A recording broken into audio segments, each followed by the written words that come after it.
अभी एक मैं ये भी बोला था, अभी मेरा एक जूनियर था आईआईटी दिल्ली में, वो सचिन गर्ग नाम है उसका, तो वो आईआईटी दिल्ली में मेरा जूनियर था, तो वो उसने एमएससी के बाद उसने इसरो ज्वाइन किया हुआ है, साथ में पीएचडी भी आईआईटी दिल्ली से कर रहा है, तो मैं उसको भी बुला के एक बार वो मैं अभी सेशन रखूंगा नेक्स्ट संडे में भी।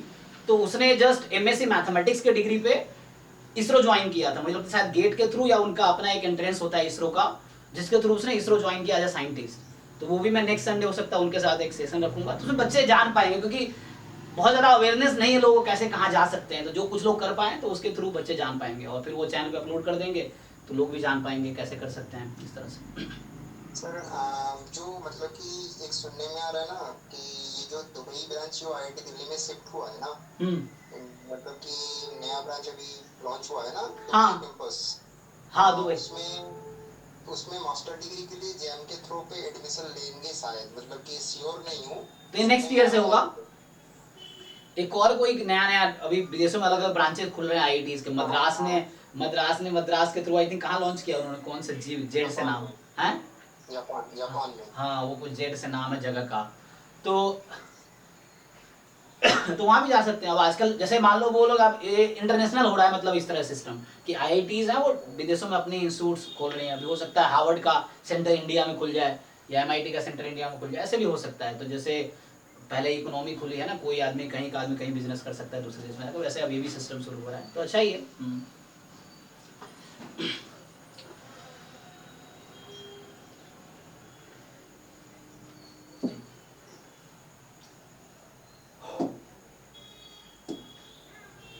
चलो तो हम लोग कहाँ पे थे, तो last class simply one variable limit शुरू किए थे, बेसिक्स कर रहे थे हम लोग, अभी बिल्कुल बेसिक कर रहे हैं, ठीक है, जो 11 12 और जेडबलई मेंस एडवांस वाला कॉन्सेप्ट है उसके थ्रू कर रहे हैं हम लोग। मैं असाइनमेंट भी शेयर किया था इंटीग्रल कैलकुलस का, तो एक 11 12 वाला देखना, जेडबलई मेंस एडवांस का पीवाईक्यू का असाइनमेंट भेजा था, वो विद सॉल्यूशन विद आंसर की है उसमें।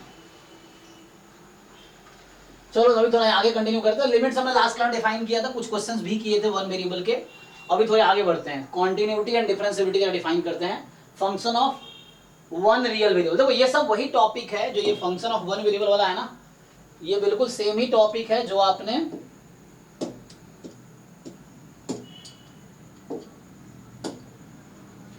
ये सब जो है limits of function of one real variable, continuity and differentiability of function of one real variable, properties of continuous differentiable function of one real variable, Rolle's theorem, Lagrange's mean value theorem।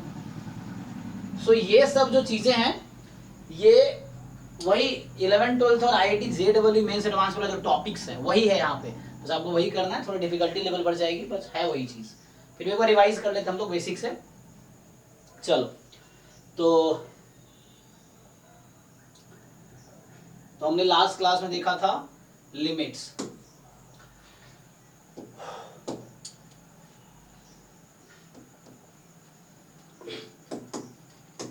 तो last class में basics limits के definition देखे थे और कुछ questions देखे थे। अभी हम लोग आगे थोड़ा कॉन्टिन्यूटी कंसीडर करते हैं। कॉन्टिन्यूटी क्या है? So continuity of function of one real variable, function of one real variable, ठीक है। So continuity of function of one real variable, ठीक है। तो इसका कॉन्टिन्यूटी डिस्कस करते हैं।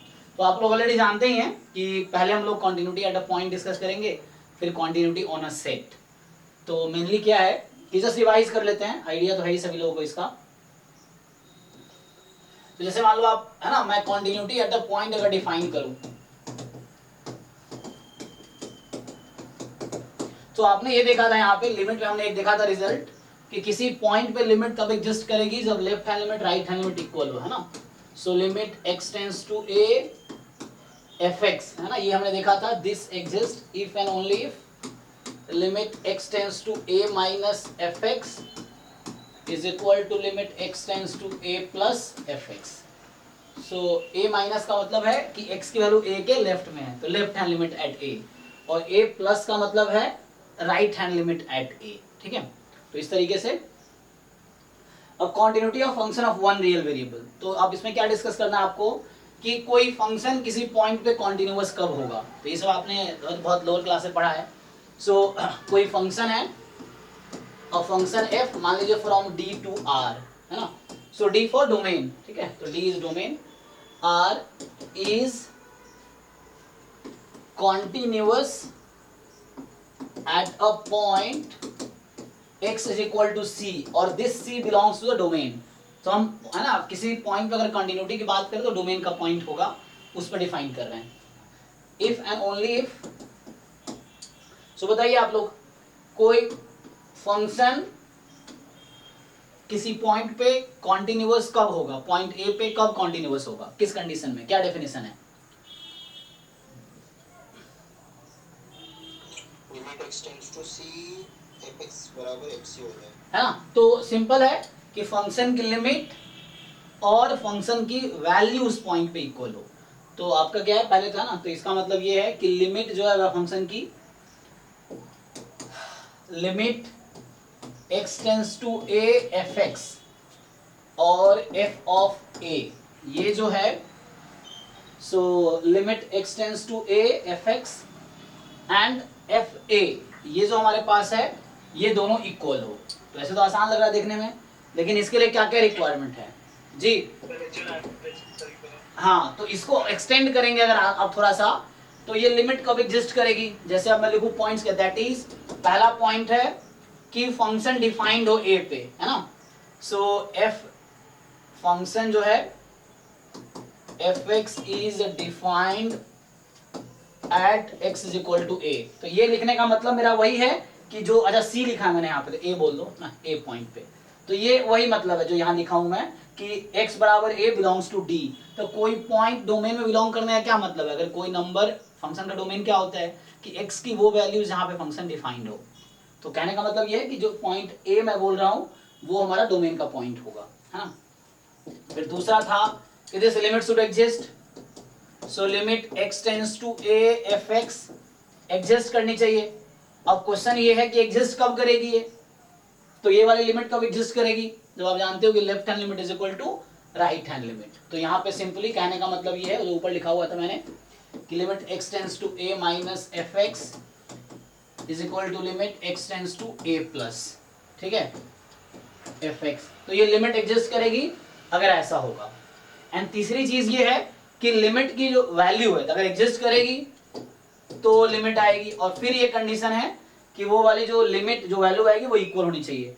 तो फंक्शन डिफाइन होना चाहिए पॉइंट पे, लिमिट एग्जिस्ट करनी चाहिए। लिमिट एग्जिस्ट कब करेगी, जब लेफ्ट हैंड लिमिट और राइट हैंड लिमिट इक्वल हो। और अगला क्या है कि लिमिट की जो वैल्यू है, so limit of f x x tends to a, ये इक्वल होगा एफ ए के, है ना। तो यही चीज है, तो बात उसके पीछे हिडन ये है कि जब इक्वल तभी होगी ना जब ये फाइनाइट होगी, तभी आप कंपेयर करोगे। या आप लोग जानते होगे इसी को ऐसा, दैट इज, मैं इसी को लिखूं, सो आप लोग ये जानते हैं limit x tends to a minus F X, limit x tends to a plus F X is equal to F A. तो इतना भी आप याद रखते हैं तो काफी है। सो है ना, यही चीज है एक्चुअली, बात बराबर है कि a पॉइंट पे left hand limit, a point पे राइट हैंड लिमिट और a पॉइंट पे फंक्शन की वैल्यू इक्वल होनी चाहिए।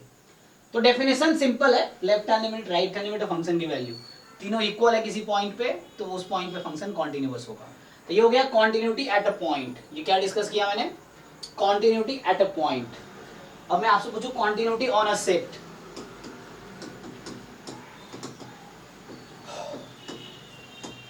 कॉन्टिन्यूटी ऑन अ सेट, तो किसी सेट पे फंक्शन कॉन्टिन्यूअस कब बोल सकते हैं हम कब बोले कोई फंक्शन किसी सेट पे कॉन्टिन्यूअस है?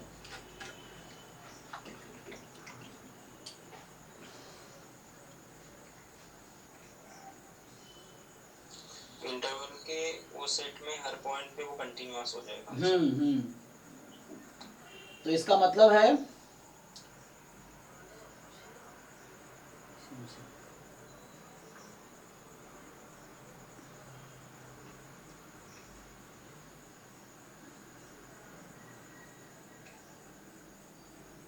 अच्छा, भी आ गया क्या?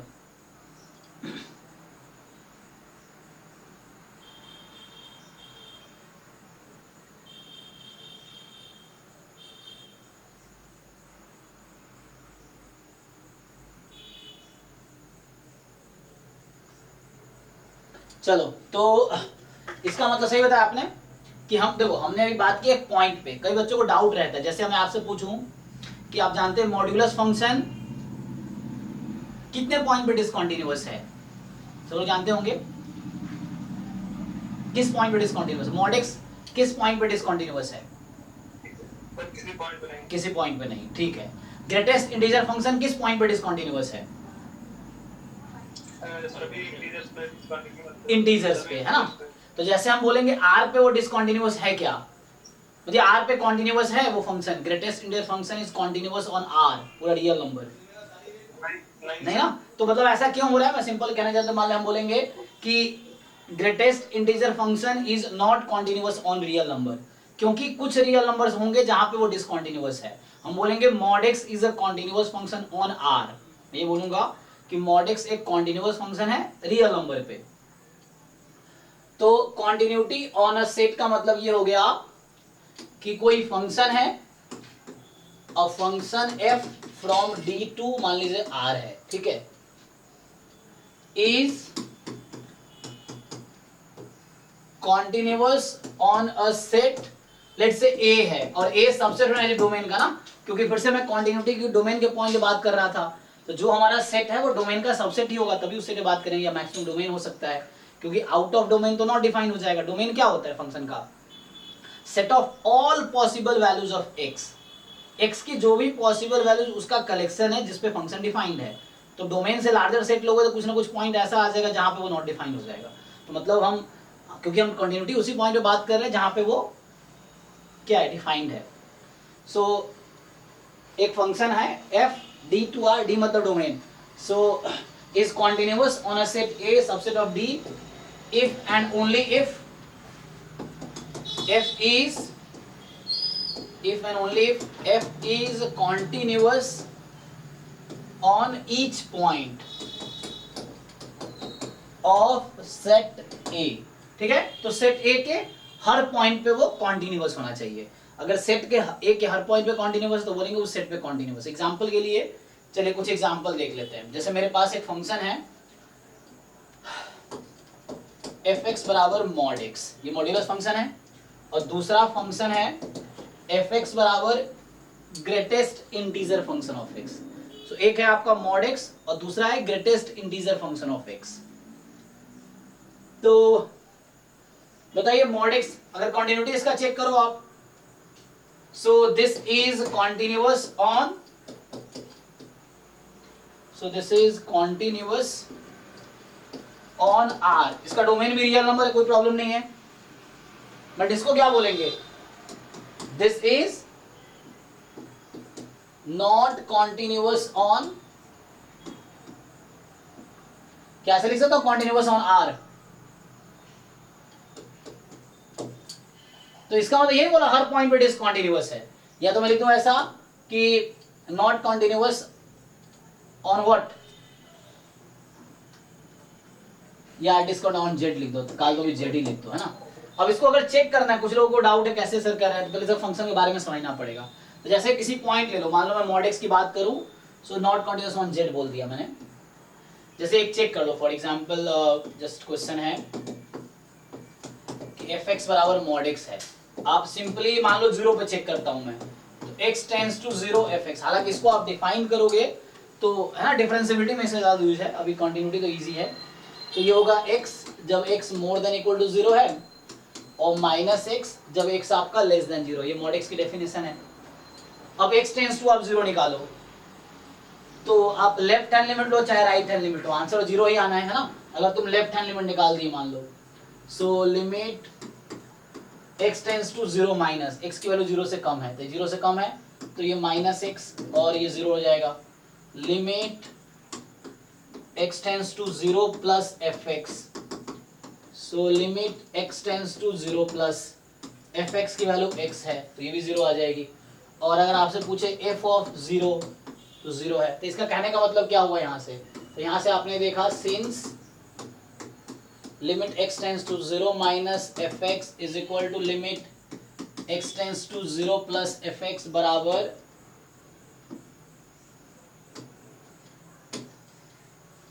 Is equal to f0। इसका मतलब है कि f is continuous on x बराबर 0।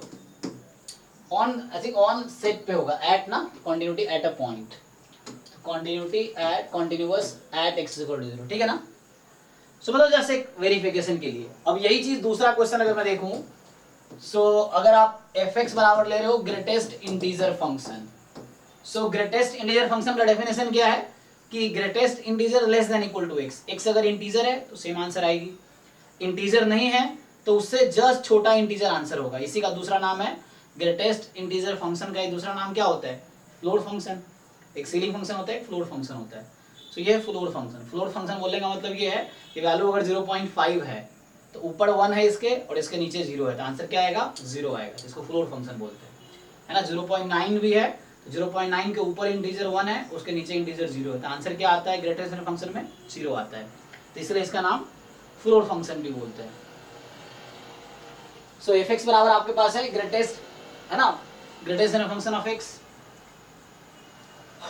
सो अगर मैं यहाँ पे इसको डिफाइन कर दूं फॉर एग्जांपल, तो ये वैल्यू 0 कब होगी, x की किस वैल्यू के लिए 0 होगी भाई,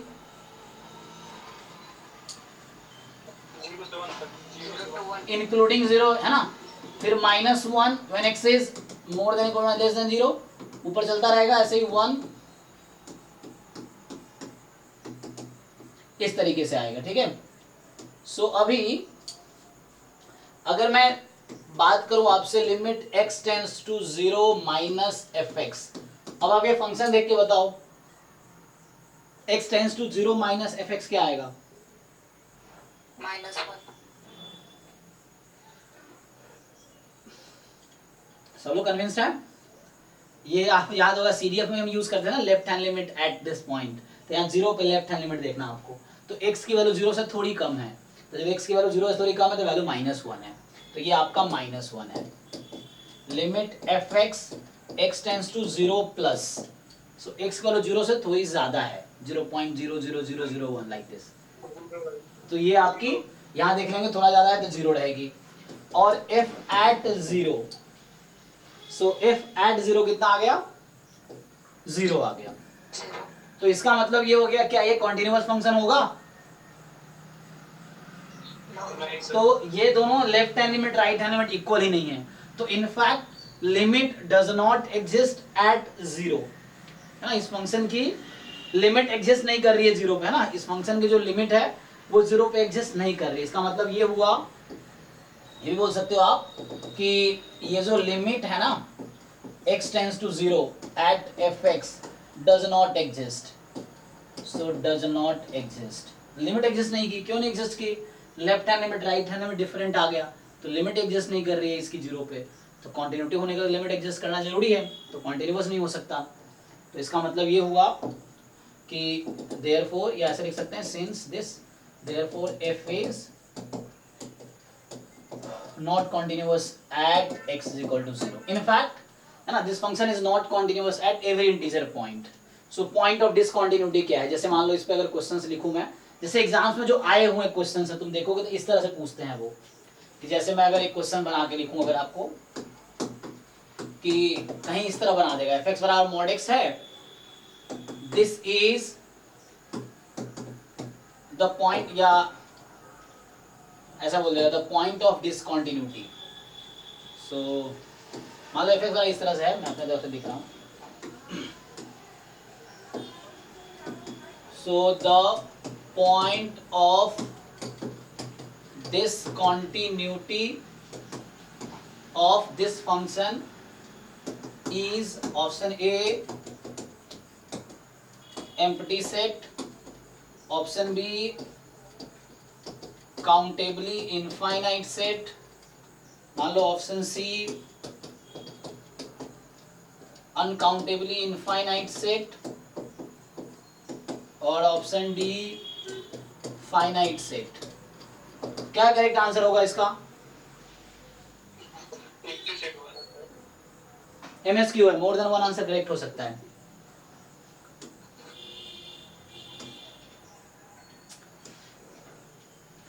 बताओ बाकी लोग, what is answer.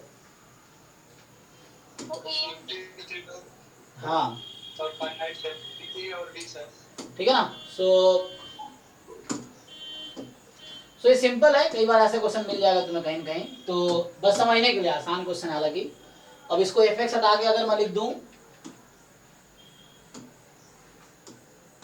Greatest integer function of x, तो हमने अभी इसको चेक किया है इस फंक्शन को 0 पे।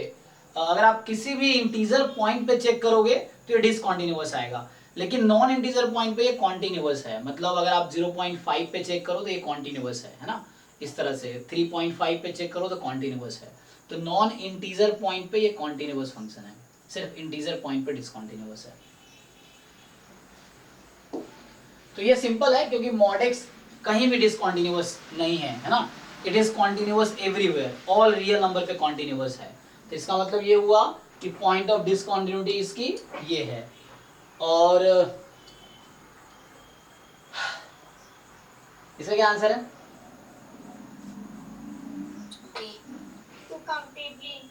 ठीक है ना, तो इनफाइनाइट सेट तो है लेकिन countably set of integer point of discontinuity है। तो सेट ऑफ इंटीजर क्या है? काउंटेबली इनफाइनाइट सेट है। तो इसका ये आंसर होगा। किसी को डाउट इसमें है तो पूछ सकते हो आप। ये सब बेसिक क्लास 11-12 लेवल के क्वेश्चंस हैं हालांकि, ठीक है, बस रिवीजन कर रहे हैं सिलेबस में इसलिए। सो थोड़े आगे बढ़ते हैं। अब जैसे आता है आपके पास डिफरेंट, अगर मैं क्वेश्चंस देखूं एग्जाम में, अगर आप कॉन्टिन्यूटी के क्वेश्चन देख लो, चलो मैं सिंपल कर देता हूँ कॉन्टिन्यूटी के कैसे क्वेश्चंस यहाँ पे पूछे हैं। तो अगर आप एग्जाम में देखो तो डायरेक्टली तो कॉन्टिन्यूटी पे रेयरली बहुत कम क्वेश्चन आते होंगे।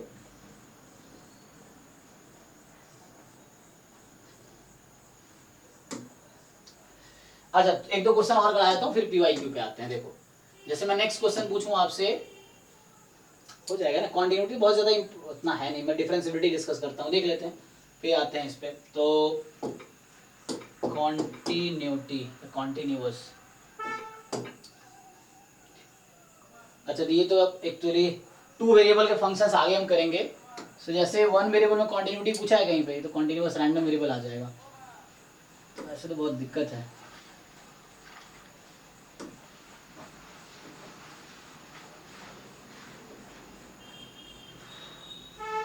कॉन्टिन्यूटी चेक करना नहीं पूछा होगा, मुझे लगता है सोच दे दिस कॉन्टिन्यूटी चेक करना रेयरली पूछा होगा क्योंकि बहुत बेसिक कॉन्सेप्ट है ये। जैसे ये सब पूछता है कि डेरिवेटिव कॉन्टिन्यूअस है नहीं है, तो कॉन्सेप्ट वही है। अब मान लो यहाँ पे जैसे क्या 2 वेरिएबल के अलग ये सब क्वेश्चंस हैं, तो ये सब 2 वेरिएबल के क्वेश्चंस हैं।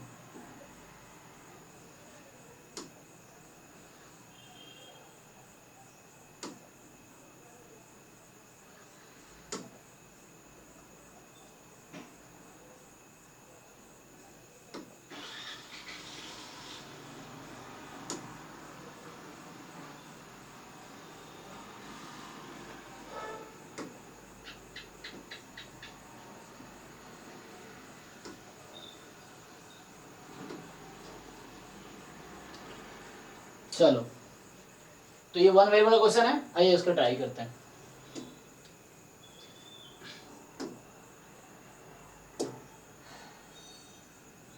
हाँ, थोड़ा सा ये लोग घुमाते हैं। अब देखो एग्जाम में कैसा क्वेश्चन पूछा है, डेफिनेशन हमने देख लिया, अब जरा इस क्वेश्चन को ट्राई करते हैं। पहले आप लोग ट्राई कीजिए, बताइए क्या होगा आंसर। क्वेश्चन विजिबल है सबको? आप लोग आराम से ट्राई करो, डेफिनेशन लगाओ, क्योंकि 11-12 में कॉन्टिन्यूटी आपने पढ़ा है, वही चीज यहाँ भी है।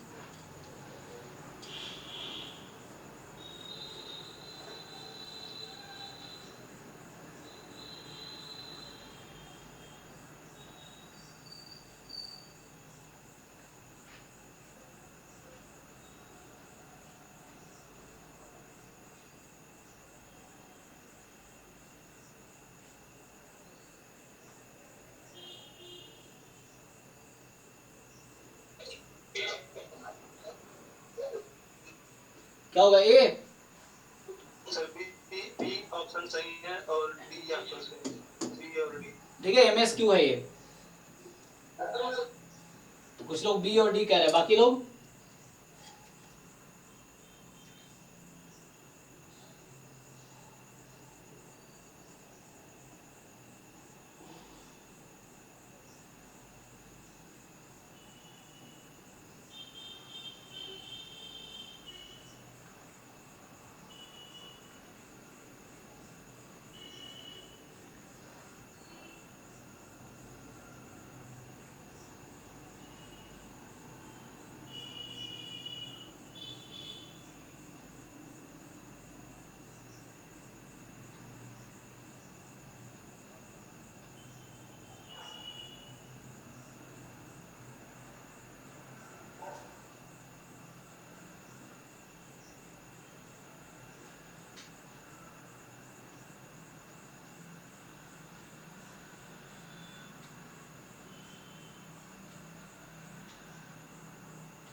सिर्फ एक दो लोगों ने आंसर बताया, बताओ भाई, कल सब लोग अपना अपना आंसर डिसाइड करो। अगर एग्जाम में इस तरह क्वेश्चन आएंगे तो आप क्या आंसर दोगे, ये पूछ रहा हूँ मैं।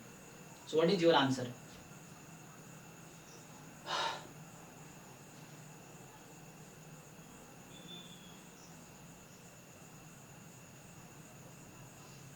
ठीक है ना। अभी देखो, अभी चूंकि डेफिनेशन तो एक ही कॉन्टिन्यूटी का है, क्वेश्चन बहुत प्रैक्टिस करने पड़ेंगे। इसके लिए क्लास आप 12th में चैप्टर 5 है कॉन्टिन्यूटी एंड डिफरेंशियबिलिटी, वो देख सकते हो थोड़ा सा रिवाइज करने के लिए, या मैंने जो असाइनमेंट पोस्ट किया उसके क्वेश्चन सॉल्व करो। उसमें बहुत सारे क्वेश्चन लिमिट्स एंड कॉन्टिन्यूटी के हैं। लिमिट्स, कॉन्टिन्यूटी, डिफरेंशियबिलिटी टॉपिक का ही नाम है ना। असाइनमेंट जिस नेम से मैंने पोस्ट किया है, लिमिट, कॉन्टिन्यूटी, डिफरेंशियबिलिटी, ये नाम से ना, जे डबल ई वाला है, तो उसको सॉल्व करो बहुत सारे क्वेश्चन। तो अभी बताओ, सिर्फ बीडी कुछ लोगों ने बताया, बाकी लोग ओके। तो किसी को डाउट है इसमें, देख लो। तो सिंपली तुम्हारे पास क्या है, अगर ग्रेटेस्ट इंटीजर फंक्शन जो है इन्होंने एक्स स्क्वायर पे लगाए हैं, ठीक है, तो साइन पाई एक्स है, तो साइन एक्स तो कॉन्टिन्यूअस होता है, तो प्रॉब्लम थोड़ी है, साइन पाई एक्स भी कॉन्टिन्यूअस होगा। अब ये सब जैसे कैसे पता चला मुझे साइन एक्स कॉन्टिन्यूअस है? ग्राफ सब लोगों ने देखा है। जैसे अगर मैं ग्राफ की बात करूं, जैसे हम लोग अभी देख रहे थे, सो अगर मैं मॉड एक्स का ग्राफ बनाऊं, तो क्योंकि ये सब चीजें हमने लोअर क्लास में पढ़े हैं कि मॉड्यूलस जो मॉड एक्स का ग्राफ है वो इस तरह का ग्राफ है, तो ये कहीं पे ब्रेक तो है नहीं, कहीं पे जंप तो आ नहीं रहा, तो हर पॉइंट पे कॉन्टिन्यूअस है। ये भी देख लीजिए आप, इसका ग्राफ अगर आप बनाएंगे तो ऐसा होता है कि 0 से 1 के बीच, तो 0 से 1 के बीच 0 है, फिर 1 से 2 के बीच 1 है, 2 से 3 के बीच 2 है, फिर ये -1 है, फिर ये ऐसा है, इस तरह चल रहा होता है ग्राफ। ठीक है, तो हालांकि यहाँ पे 0 पे इंक्लूडेड है, इस पे ओपन है, यहाँ इंक्लूडेड है, यहाँ ओपन है।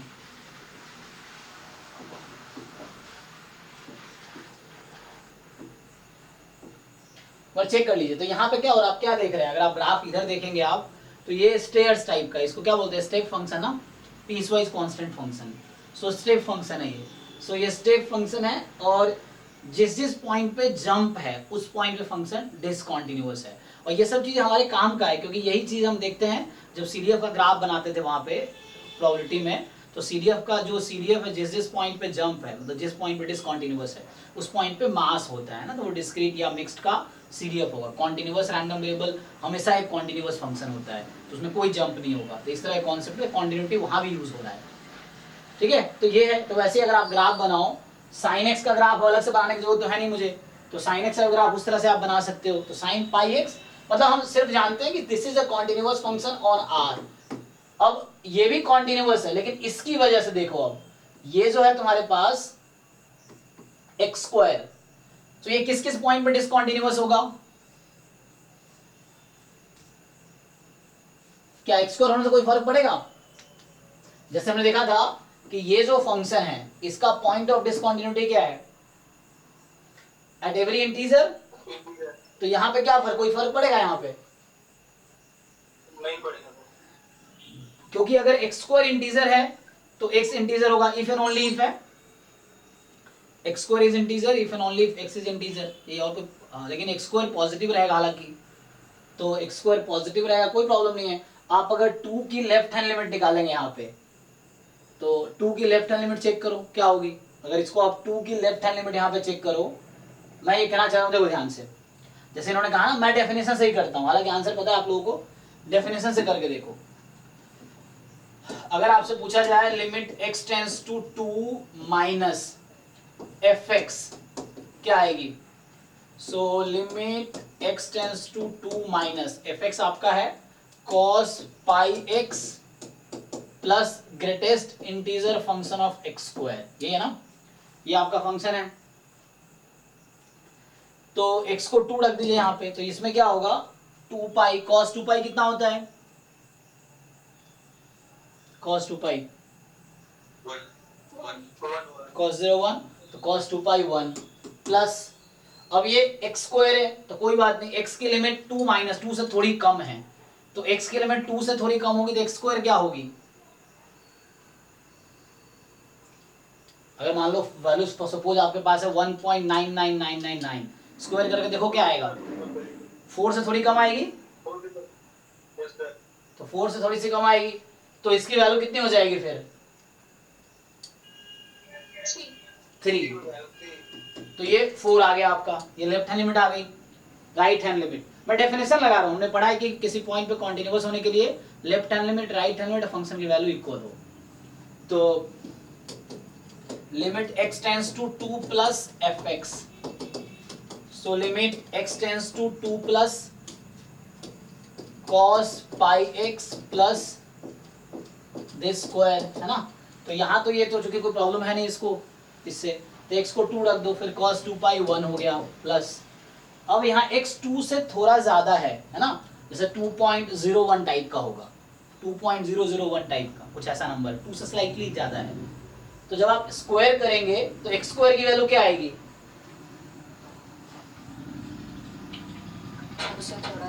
थोड़ा ज्यादा 4 पॉइंट समथिंग आएगा। तो greatest integer value of that x square will be what, क्या लिखो यहाँ पे? तो ये आपका 5 आ गया टोटल। तो आप क्या देख रहे हैं यहाँ पे, आपने ये देखा कि fx का जो लेफ्ट हैंड लिमिट है 4 है, राइट हैंड लिमिट है 5 है, दोनों इक्वल तो है ही नहीं, तो लिमिट एग्जिस्ट नहीं कर रही है। तो 2 पे जब लिमिट एग्जिस्ट नहीं कर रही तो कॉन्टिन्यूअस नहीं हो सकती है। तो ये अच्छा सॉरी, तो वो उसने बोला है कॉन्टिन्यूअस है, तो ये आउट हो गया। जी एक साइन फंक्शन है, साइन फंक्शन में कोई प्रॉब्लम नहीं, एक तो ग्राफ से देख सकते हैं, दूसरा हम लिमिट निकाल के देख सकते हैं। तो साइन में लिमिट निकालो कोई प्रॉब्लम नहीं है, कॉन्टिन्यूअस है। fx प्लस जी एक्स कॉन्टिन्यूअस है, तो अगर दो फंक्शन है, एक डिसकॉन्टिन्यूअस दूसरा कॉन्टिन्यूअस है, तो सम वो डिसकॉन्टिन्यूअस हो जाएगा उस पॉइंट की वजह से। पर चेक कर लो क्या होगा, cos से cos pi x plus sine pi x, है ना, कभी ऐसा वो कैंसिल कर देता है, ऐसा कुछ हो तो रहा नहीं है, तो ये आउट हो जाएगा। और यहाँ पे अच्छा इनटू है ये, ओके प्रोडक्ट है, लिखना पड़ेगा तुम्हें, वो सम था तो सम क्या कॉन्टिन्यूअस रहेगा? नहीं, प्रोडक्ट चेक करो, ये मेरा सम है, यहाँ प्रोडक्ट है, तो प्रोडक्ट में क्या होगा जरा ध्यान दो। अब अगर मैं प्रोडक्ट की लिमिट लेता हूं तो क्या होगा,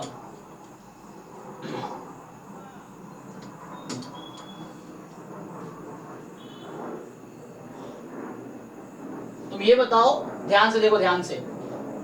अभी तुम्हारे पास साइन है, अगर मैं लिखता हूं लिमिट x टेंड्स टू 2,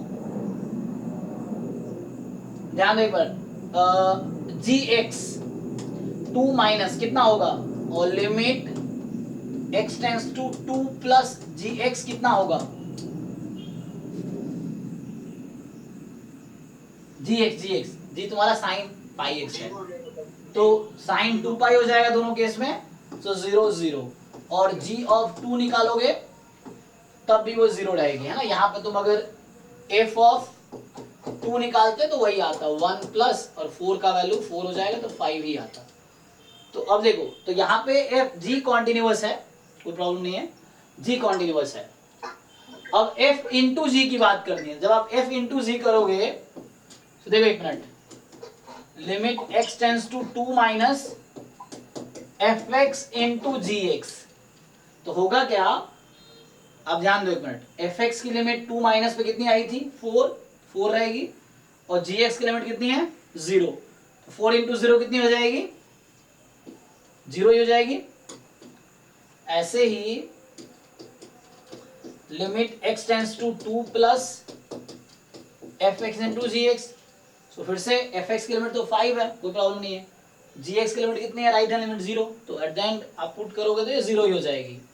और f0 इंटू g0 कितना रहेगा, चूंकि g sorry not 0 2, f2g2 not 0, ठीक है ना, 2 पे हम बात कर रहे हैं क्योंकि हमें कॉन्टिन्यूटी 2 पे बात करनी है, तो f2 इंटू g2, तो g2 तो 0 है, ठीक है, तो आपने सही बताया, तो पर चेक कर लो सब लोग, तो ये प्रोडक्ट है तो ये कॉन्टिन्यूअस होगा 2 पे।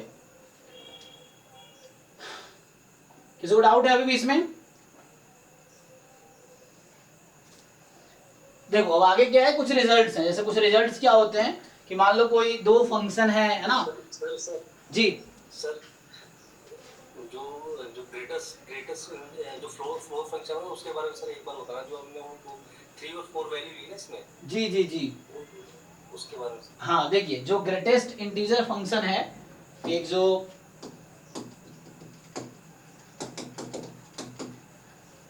ग्रेटेस्ट इंटीजर फंक्शन है ना, जिसको हम लोग फ्लोर फंक्शन भी बोलते हैं। सो ये क्या होता है, एक फंक्शन है जिसका domain set of real number है, और कोडोमेन भी तत्काल में सेट ऑफ रियल नंबर लेता हूं, कोडोमेन। और fx हम डिफाइन करते हैं इस तरीके से। सो इसका मतलब होता है ग्रेटेस्ट इंटीजर लेस देन और इक्वल टू x। ठीक है, तो fx का मतलब है greatest integer less than equal to x। तो क्या होगा अब, सो अब ध्यान दो, आपसे पूछा जाए what is the value f at 0, कुछ आइडिया मिल जाएगा, 1.1, 0.1, कुछ फंक्शंस की वैल्यूज निकालो, आपको आइडिया मिलेगा। 1.5, f ऑफ 0.5, f ऑफ -1.5, -0.5, इस तरीके से कुछ फंक्शंस निकाल के देखो। चलो भाई, तो 1 बाय 1 देख लेते हैं। तो आप क्या करो, नंबर लाइन, सिंपल एक नंबर लाइन ड्रॉ कर लेना, तो उससे आपको देखने में आसानी होगी। मान लीजिए 0 यहाँ है, 1 2 3, -1 -2 -3, ऐसा ले लीजिए। अब आप देखिए, जैसे हमने कहा f ऑफ 0 खुद इंटीजर है, तो ये डेफिनेशन है greatest integer function less than equal to x। तो इसका जो रेंज होता है इस फंक्शन का, अगर मैं रेंज लिखूं, सो range of this function, so range क्या होगा, क्या है जी रेंज इसका, रेंज ऑफ दिस फंक्शन क्या आता है भाई, सेट ऑफ इंटीजर्स। इसी रेंज, हम वहां भी यही रेंज बात कर रहे थे कि रैंडम वेरिएबल एक फंक्शन है ना, सैंपल स्पेस टू r। तो रेंज ऑफ, जब हम सपोर्ट ऑफ x बोलते हैं तो कहीं ना कहीं रेंज ऑफ x की बात करते हैं ना, तो वहां भी वही रेंज था। रैंडम वेरिएबल एक फंक्शन है, तो रेंज ऑफ रैंडम वेरिएबल का मतलब वही रेंज ऑफ, जो सपोर्ट ऑफ रैंडम वेरिएबल की बात करते हो, क्या रेंज ही तो है। तो वही रेंज है, हर फंक्शन के पास डोमेन और रेंज होता है। तो रैंडम वेरिएबल भी एक फंक्शन है, पीडीएफ भी एक फंक्शन है, पीएमएफ भी एक फंक्शन है ना, एमजीएफ भी एक फंक्शन है, सब फंक्शन है। तो हर फंक्शन के पास डोमेन और रेंज होगा। सो ठीक है, तो यहाँ पे तो ये जेड है, हालांकि ग्राफ अभी देखा ही आपने इसका, तो ये ग्राफ ये रहता है, फिर ऐसा ग्राफ है इसका। तो ग्राफ तो बना के दिखाया ही मैंने, इस तरह का ग्राफ। अब देख लो, अब खुद ही बताओ मुझे कि f0 0 होगा, f1.1 किनका डाउट था, हाँ जी सुमित जी आपका डाउट है। हाँ सर, 1 आएगा सर। हाँ ये 1 आएगा, समझ पा रहे हैं आप। 0.1 कितना आएगा, ये 0 हो जाएगा। 0 हो जाएगा, -0.1। अब ध्यान से देखिए, -0.1 यहाँ पे है, इसका आंसर क्या आएगा, -1, ठीक है ना। उससे छोटा इंटीजर लेना होता है, जो भी है उससे छोटा इंटीजर, फ्लोट फंक्शन है ये। f ऑफ 1.5, तो 1.5 यहाँ है, 1 आएगा। f ऑफ 0.5 0 आएगा। f ऑफ -1.5 नहीं, ध्यान दो, f ऑफ -1.5 यहाँ पे है। हाँ तो आप गलती करेंगे, यहाँ ध्यान रखना नेगेटिव नंबर पे। तो ये -2, f ऑफ -0.5, तो -1। तो ये थोड़ा इन्फॉर्मेशन हो गया फंक्शन के बारे में। तो अब देखिए हमने क्या यूज किया, तो हम जो यूज कर रहे थे इस क्वेश्चन में, जो हमने अभी यूज किया है क्वेश्चन में, हमने ये यूज किया है greatest integer function at 4 minus, और एक यूज किया है ग्रेटेस्ट इंटीजर एट 4 प्लस। तो 4 माइनस मेरा बोलने का मतलब है ये वैल्यू 4 से थोड़ी कम है, तो 4 से थोड़ी कम है, इसका क्या आंसर होगा बताइए, खुद ही बताइए आप। थोड़ी 4 से कम है, 3.999 टाइप का नंबर है, तो इसका आंसर 3 आएगा, इंटीजर आएगा। और ये 4 से थोड़ा ज्यादा है, 4.0001 टाइप का नंबर है, जो 4 के बहुत क्लोज है लेकिन राइट हैंड साइड है। तो ये आपका 4 आ जाएगा, यही हमने यूज किया वहां पे। एक्चुअली सर मुझे वो माइनस वाले में प्रॉब्लम आ रहा था, तभी नहीं अच्छा किया पूछ लिया, देखो थोड़ा सा भी डाउट हो पूछ लेना चाहिए, वरना क्या है कि ये है ना, थोड़े थोड़े प्रॉब्लम बाद में बड़ी हो जाएगी, आपको डिफिकल्ट लगने लगेगा, तो ये पूछ लेना चाहिए। नंबर लाइन से बताया रहता है, समझ आ गया। हाँ तो जैसे हमने जो यूज किया यहाँ पे, यही चीज, जैसे हमने कहा कि ना x टेंड्स टू 2 प्लस, तो मतलब एक्स स्क्वायर की वैल्यू 4 से थोड़ी ज़्यादा होगी, तो 4 दिया हमने। जब एक्स टेंस टू 2 माइनस था तो एक्स की वैल्यू 2 से थोड़ी कम, ऊपर माइनस लगा रहे हैं तो बताना चाहिए लेफ्ट साइड है एक्चुअली, तो एक्स की वैल्यू 2 के लेफ्ट साइड है, थोड़ी कम है 2 से, तो एक्स स्क्वायर 4 से थोड़ी कम आएगी, तो आपका आंसर 3 हो गया इस तरीके से। ठीक है, चलिए आगे कुछ और क्वेश्चन देखते हैं। तो मैं कुछ प्रॉपर्टी बता रहा था, वो प्रॉपर्टी क्या है कि जैसे लिमिट में था कि सम ऑफ टू फंक्शंस के लिमिट को आप लिमिट ऑफ टू फंक्शंस में सम में ब्रेक कर सकते हो आप, जैसे अगर एग्जिस्ट करती है तो उस तरीके से क्या है कि अगर मान लो आपके पास if f and g are two continuous function on कोई पॉइंट है या एट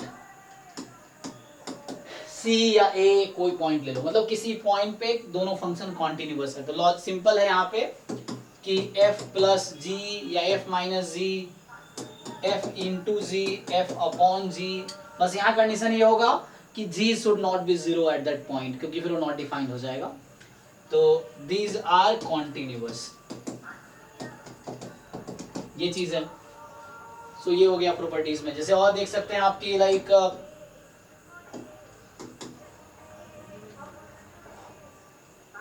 दूसरा मान लीजिए ऐसा है कि अगर f is continuous at a and g is continuous at fa, तो fa एक नया नंबर है, fa एक नया नंबर, ऐसा क्यों ले रहा हूं मैं, क्योंकि मैं बात करने वाला हूं कॉम्पोजिशन की। सो GOF फंक्शन की बात करने वाला हूं मैं, ठीक है ना। तो आप जानते हैं सब लोग GOF के बारे में, g of f of x। सो अगर ये f फंक्शन a पे कॉन्टिन्यूअस है और g फंक्शन fa पे, हालांकि g का डोमेन में fa है ना, तो इसका मतलब है कि this is continuous at c। पर देख लीजिए कुछ और प्रॉपर्टीज ये है कि every polynomial function is continuous.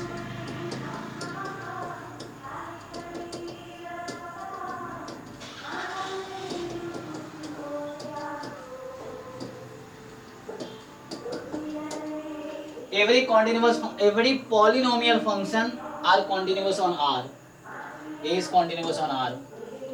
फिर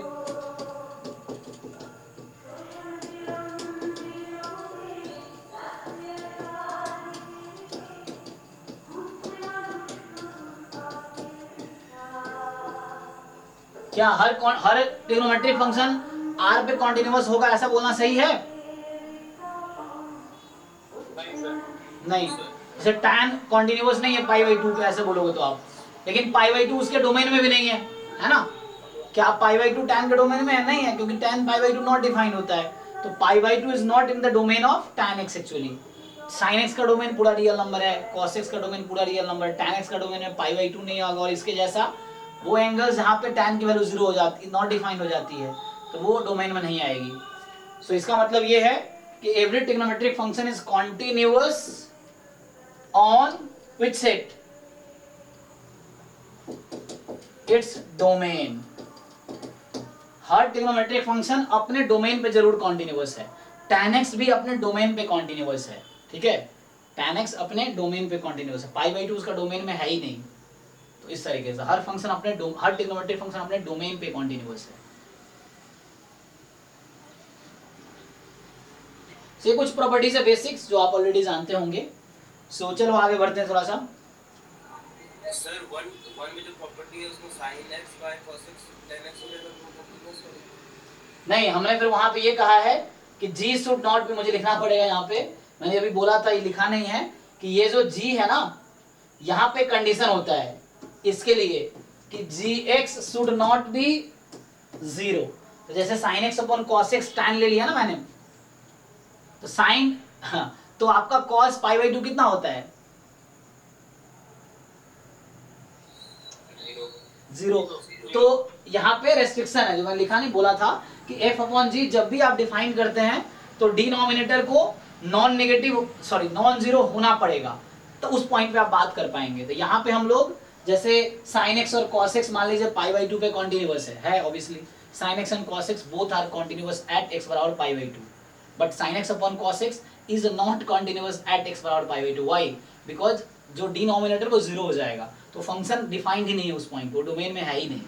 तो हम जैसे ये रेशियो जहां भी लिख रहे हैं तो हम इसका डोमेन वो पॉइंट कंसीडर करेंगे जहां पे g नॉन जीरो हो। तो यहाँ पे ऐसा पॉइंट होगा जहां पे g नॉन जीरो है ना, सो ये लिखना होगा ना। तो यहाँ पे जब g जो है वो g at that point let's say GA is non zero, तो GA नॉन जीरो तब रेशियो की बात कर पाएंगे हम, ठीक है। ऐसे अच्छा क्वेश्चन पूछा आपने। सो हम है ना, तो हम जब भी रेशियो कहीं भी जी क्या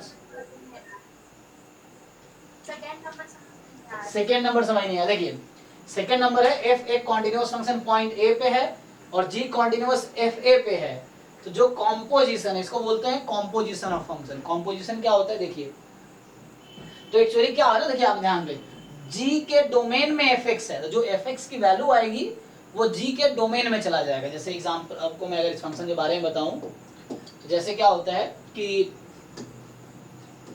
ये आपका सेट A है, मान लीजिए ये आपका B है और ये आपका C है। सो A से B में आपने फंक्शन f डिफाइन किया हुआ है, A से B में आपने फंक्शन f डिफाइन किया हुआ है और G फंक्शन आपका B से C में डिफाइन करा हुआ है, ठीक है। सो B फंक्शन आपने डिफाइन किया, ये G फंक्शन B से C में है। और अगर मैं आपसे पूछूं कि एक फंक्शन जो A से C में डिफाइन होगा उसका नाम क्या होगा जी? What is the name of that function you will define A to C? इसका नाम क्या लिखूं मैं? Anyone?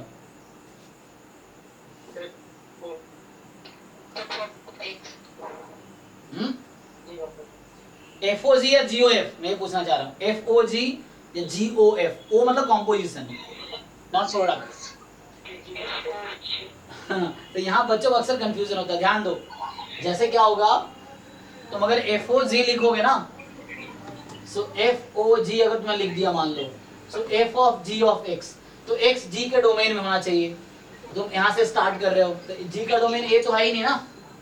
तो यहाँ पे होता क्या है, जब तुम बात करते हो composition of F and G, so this is GOF not FOG, so this is GOF, so this function is GOF। अगर मैं चाहूंगा थोड़ा फंक्शंस आप क्लास 12 से रिवाइज कर सकते हैं, जो 11th में था, क्लास 11th के एनसीईआरटी में फंक्शन होगा, फिर भी मुझे बताना पड़ेगा क्योंकि ये सब चीजें जो हम वहाँ उतना ध्यान नहीं देते, लेकिन यहाँ पे जरूरत है। So f is a function from A to B, G is a function from B to C, so GOF is a function from A to C। Okay Manish तुम्हारा माइक ऑन है। तो सो आपके पास ये x है और x का image क्या होगा, तो जैसे आप x का इमेज फंक्शन f में क्या लिखते हैं, x सेट A में है, तो x का इमेज फंक्शन f में क्या लिखूंगा भाई, कोई बताओ? f of x, simple f of x, अब इसको y भी बोलते हैं। अब ये f of x फिर से एक नया नंबर है, लेट्स से y बोल सकते हो आप। तो ये fx, x का इमेज फंक्शन f में fx है। अब आप fx का इमेज लोगे यहाँ पे, अब ये g फंक्शन है यहाँ पे, तो fx का इमेज g फंक्शन में क्या होगा, क्या लिखूंगा यहाँ पे? हाँ, g of f of x। सो इसी को हम लोग GOF, so O is a composition not product, product अलग है, ठीक है ना।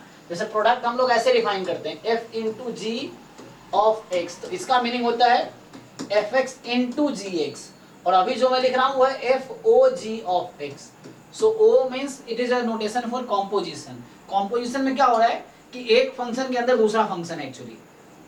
जहाँ चेन रूल आप लोग डिफरेंशिएशन में जानते होंगे, तो चेन रूल आप कहाँ अप्लाई करते हैं, जहाँ कॉम्पोजिशन होता है। जैसे साइन x स्क्वायर है तो वहां पे क्या कॉम्पोजिशन है कि साइन x के अंदर x की जगह पे x स्क्वायर रखा गया है, तो x square and sine x का वो कॉम्पोजिशन है, प्रोडक्ट नहीं है ना।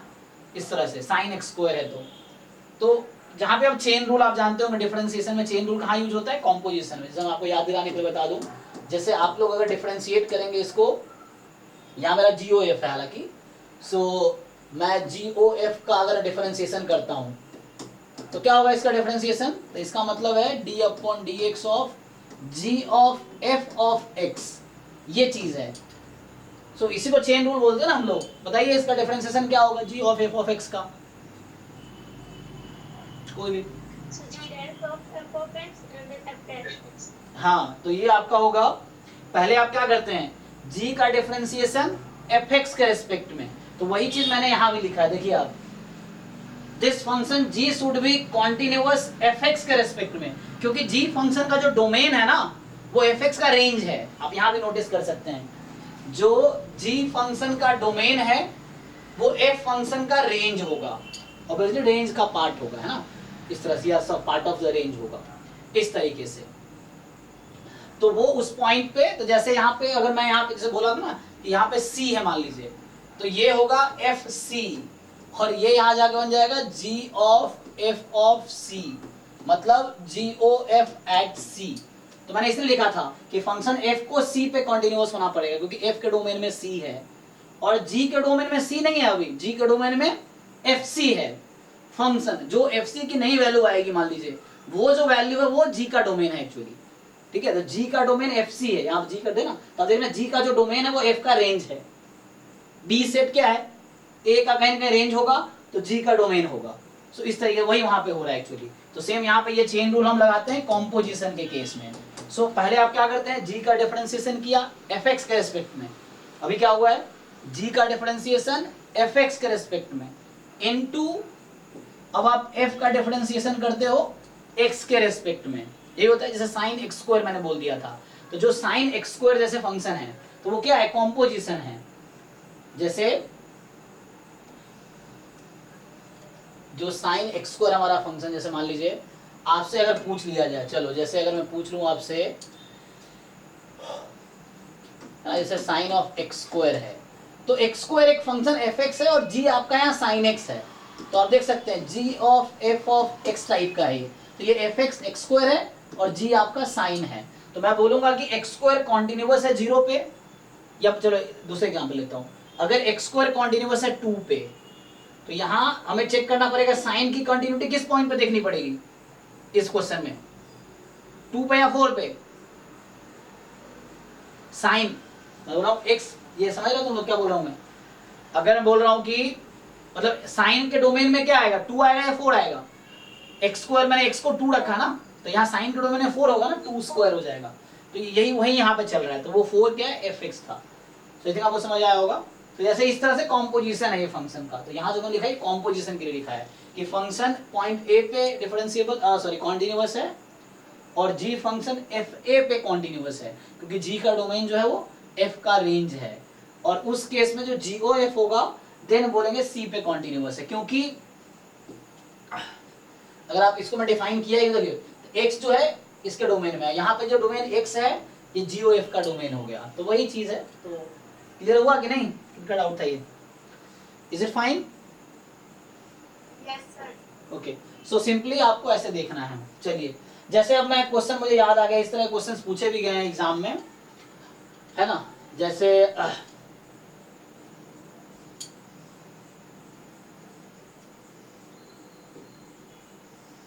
ठीक है, अभी तो ये प्रॉपर्टी था, एक बार देख लो और कहीं पे डाउट हो तो। सो ठीक है ना, पॉलिनोमियल फंक्शन आप जानते हैं जहाँ x की पावर नेचुरल नंबर ही होगी, जैसे a x की power n plus a1 x की पावर n, a2 x की power n -1 and so on. तो जो पावर n नेचुरल नंबर होगी तो पॉलिनोमियल फंक्शन हमेशा कंटीन्यूअस, x स्क्वायर एक पॉलिनोमियल फंक्शन है, x कंटीन्यूअस पॉलिनोमियल फंक्शन है, x क्यूब पॉलिनोमियल फंक्शन, इस टाइप से जो भी पॉलिनोमियल फंक्शन है वो हर रियल नंबर पे कंटीन्यूअस होगी। वैसे ट्रिग्नोमेट्रिक फंक्शन अपने डोमेन पे कंटीन्यूअस है। और कुछ क्वेश्चन देखते हैं जो एग्जाम में अगर आया है तो क्लियर होगा, वरना कुछ अलग से बाहर से करा दूंगा मैं। सो कॉन्टिन्यूटी वाले से ये क्वेश्चन था, अभी देखा हमने। सो ये क्वेश्चन हमारा है ना, जो ये this function is not continuous at every integer, तो इसीलिए ये तो f कॉन्टिन्यूअस नहीं था, तो और g कॉन्टिन्यूअस है, लेकिन प्रोडक्ट कॉन्टिन्यूअस इसलिए हो गया था क्योंकि f 0 हो जा रहा है, इसीलिए।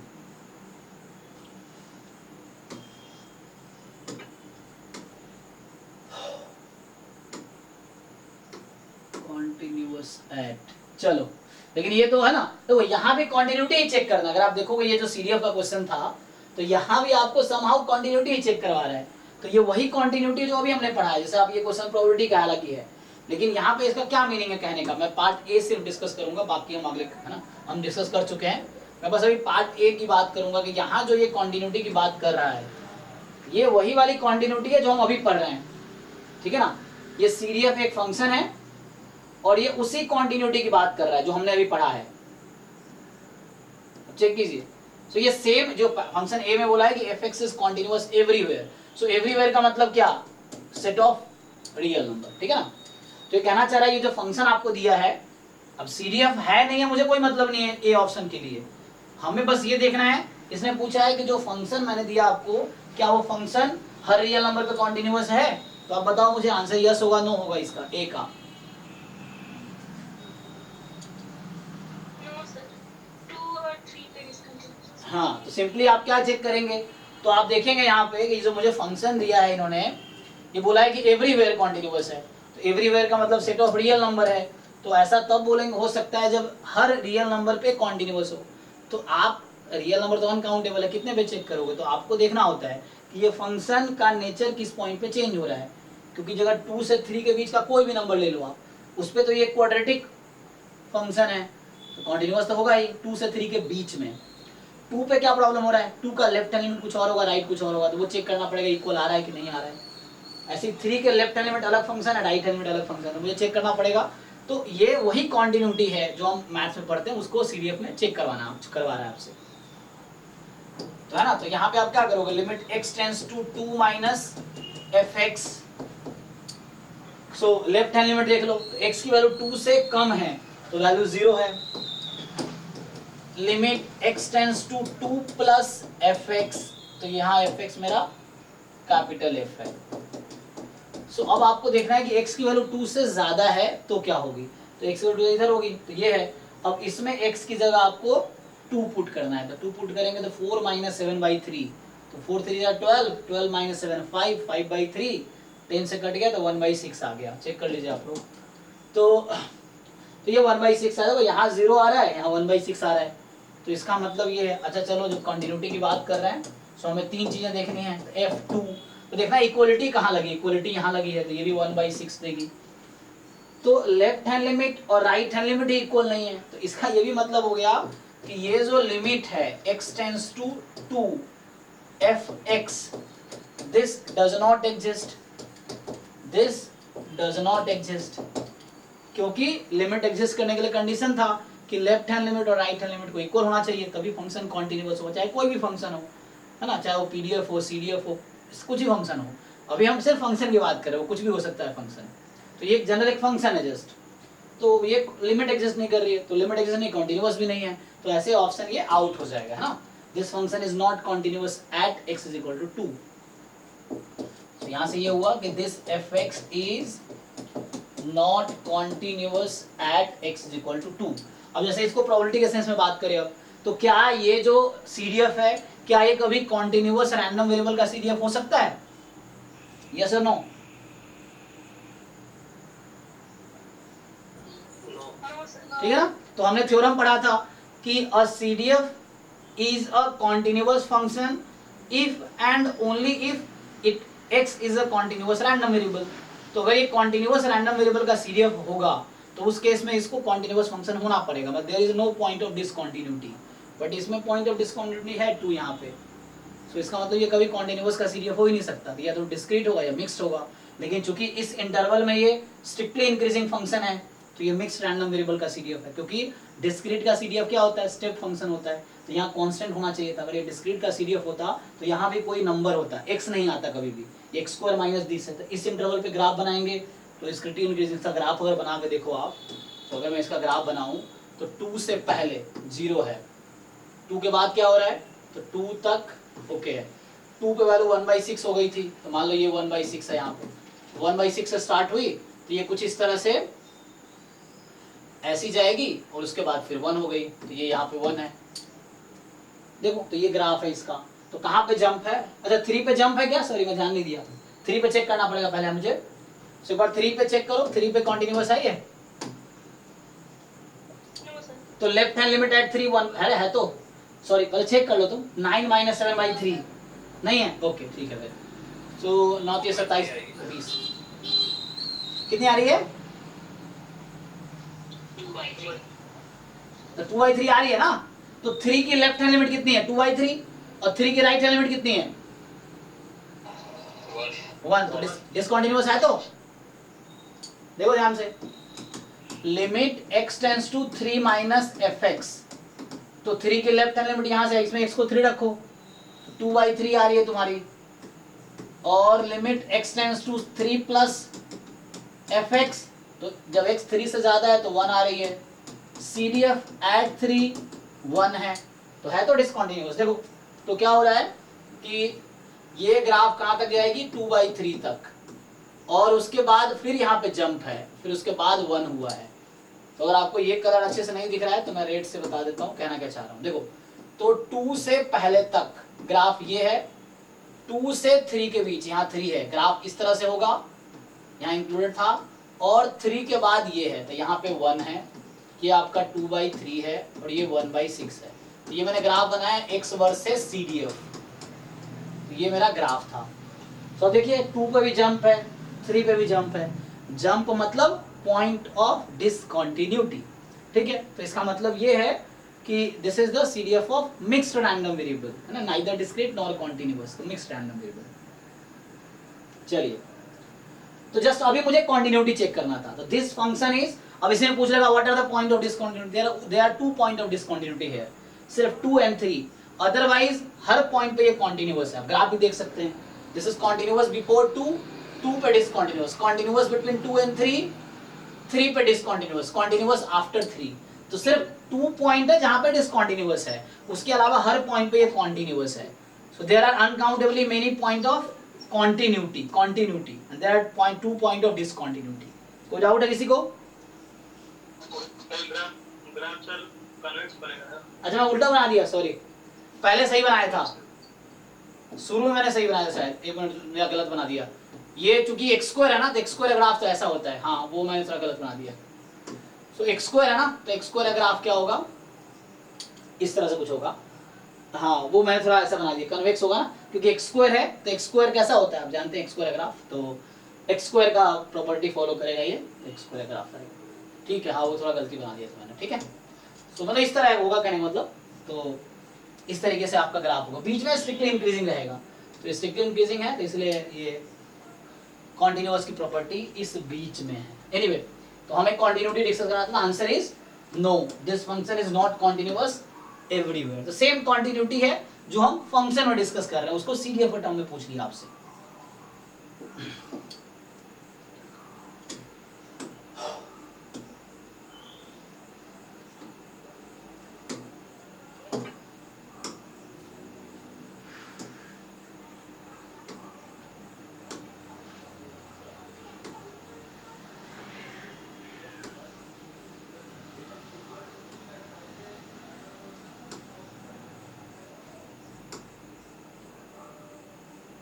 लो ये अच्छा क्वेश्चन है, देखो देखो यहाँ भी कॉम्पोजिशन है, आप क्या देख रहे हैं, देखिए क्या किया इन्होंने, साइन पाई एक्स को ग्रेटेस्ट इंटीजर फंक्शन के अंदर लगाया है। तो एक तो फंक्शन साइन है, सबसे पहला फंक्शन तो पाई एक्स है, फिर साइन है, फिर ग्रेटेस्ट इंटीजर फंक्शन है, तो यहाँ 3 फंक्शन का कॉम्पोजिशन है।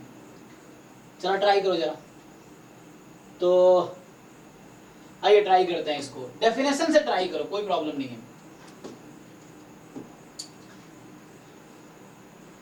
चलिए ये कॉन्टिन्यूटी का क्वेश्चन है, देखिए कॉन्टिन्यूटी पे एक क्वेश्चन आएगा ही है ना, सो कॉन्टिन्यूटी का एक क्वेश्चन तो एग्जाम में पक्का आएगा, कम से कम एक क्वेश्चन। तो आंसर बताइए, पहले आप आराम से ट्राई कीजिए, फंक्शन विजिबल है सबको। तो ये फंक्शन कुछ ऐसा है, f ऑफ x, मैं लिख भी देता हूँ, x square plus greatest integer function of sine pi x और होल अपॉन में 1 प्लस मॉड x, ये फंक्शन दिया आपको। देखो क्या किया इन्होंने, रेशियो ले लिया है ना, मॉड लगा दिया इस तरह से। अब आपसे पूछ रहा है ये किस किस पॉइंट पे कॉन्टिन्यूअस या discontinuous, continuous discontinuous discontinuous continuous. चलिए ट्राई कीजिए।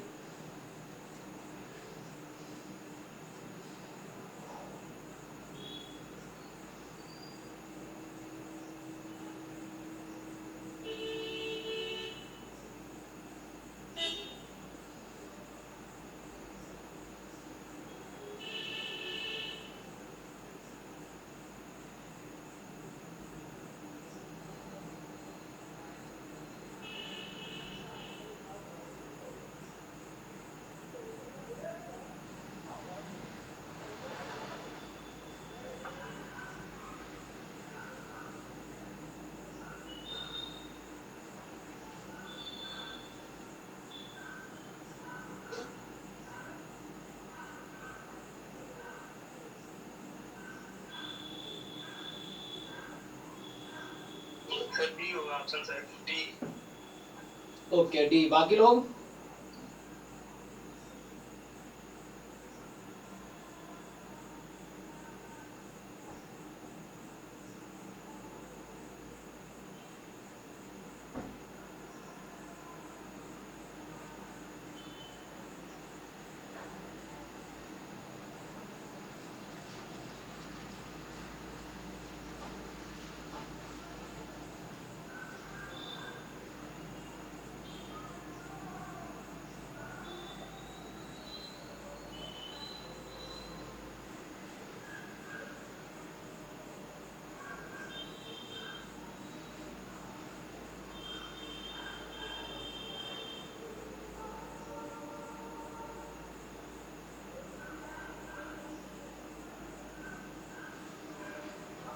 Option B.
चलो डिसाइड कर लिया जी?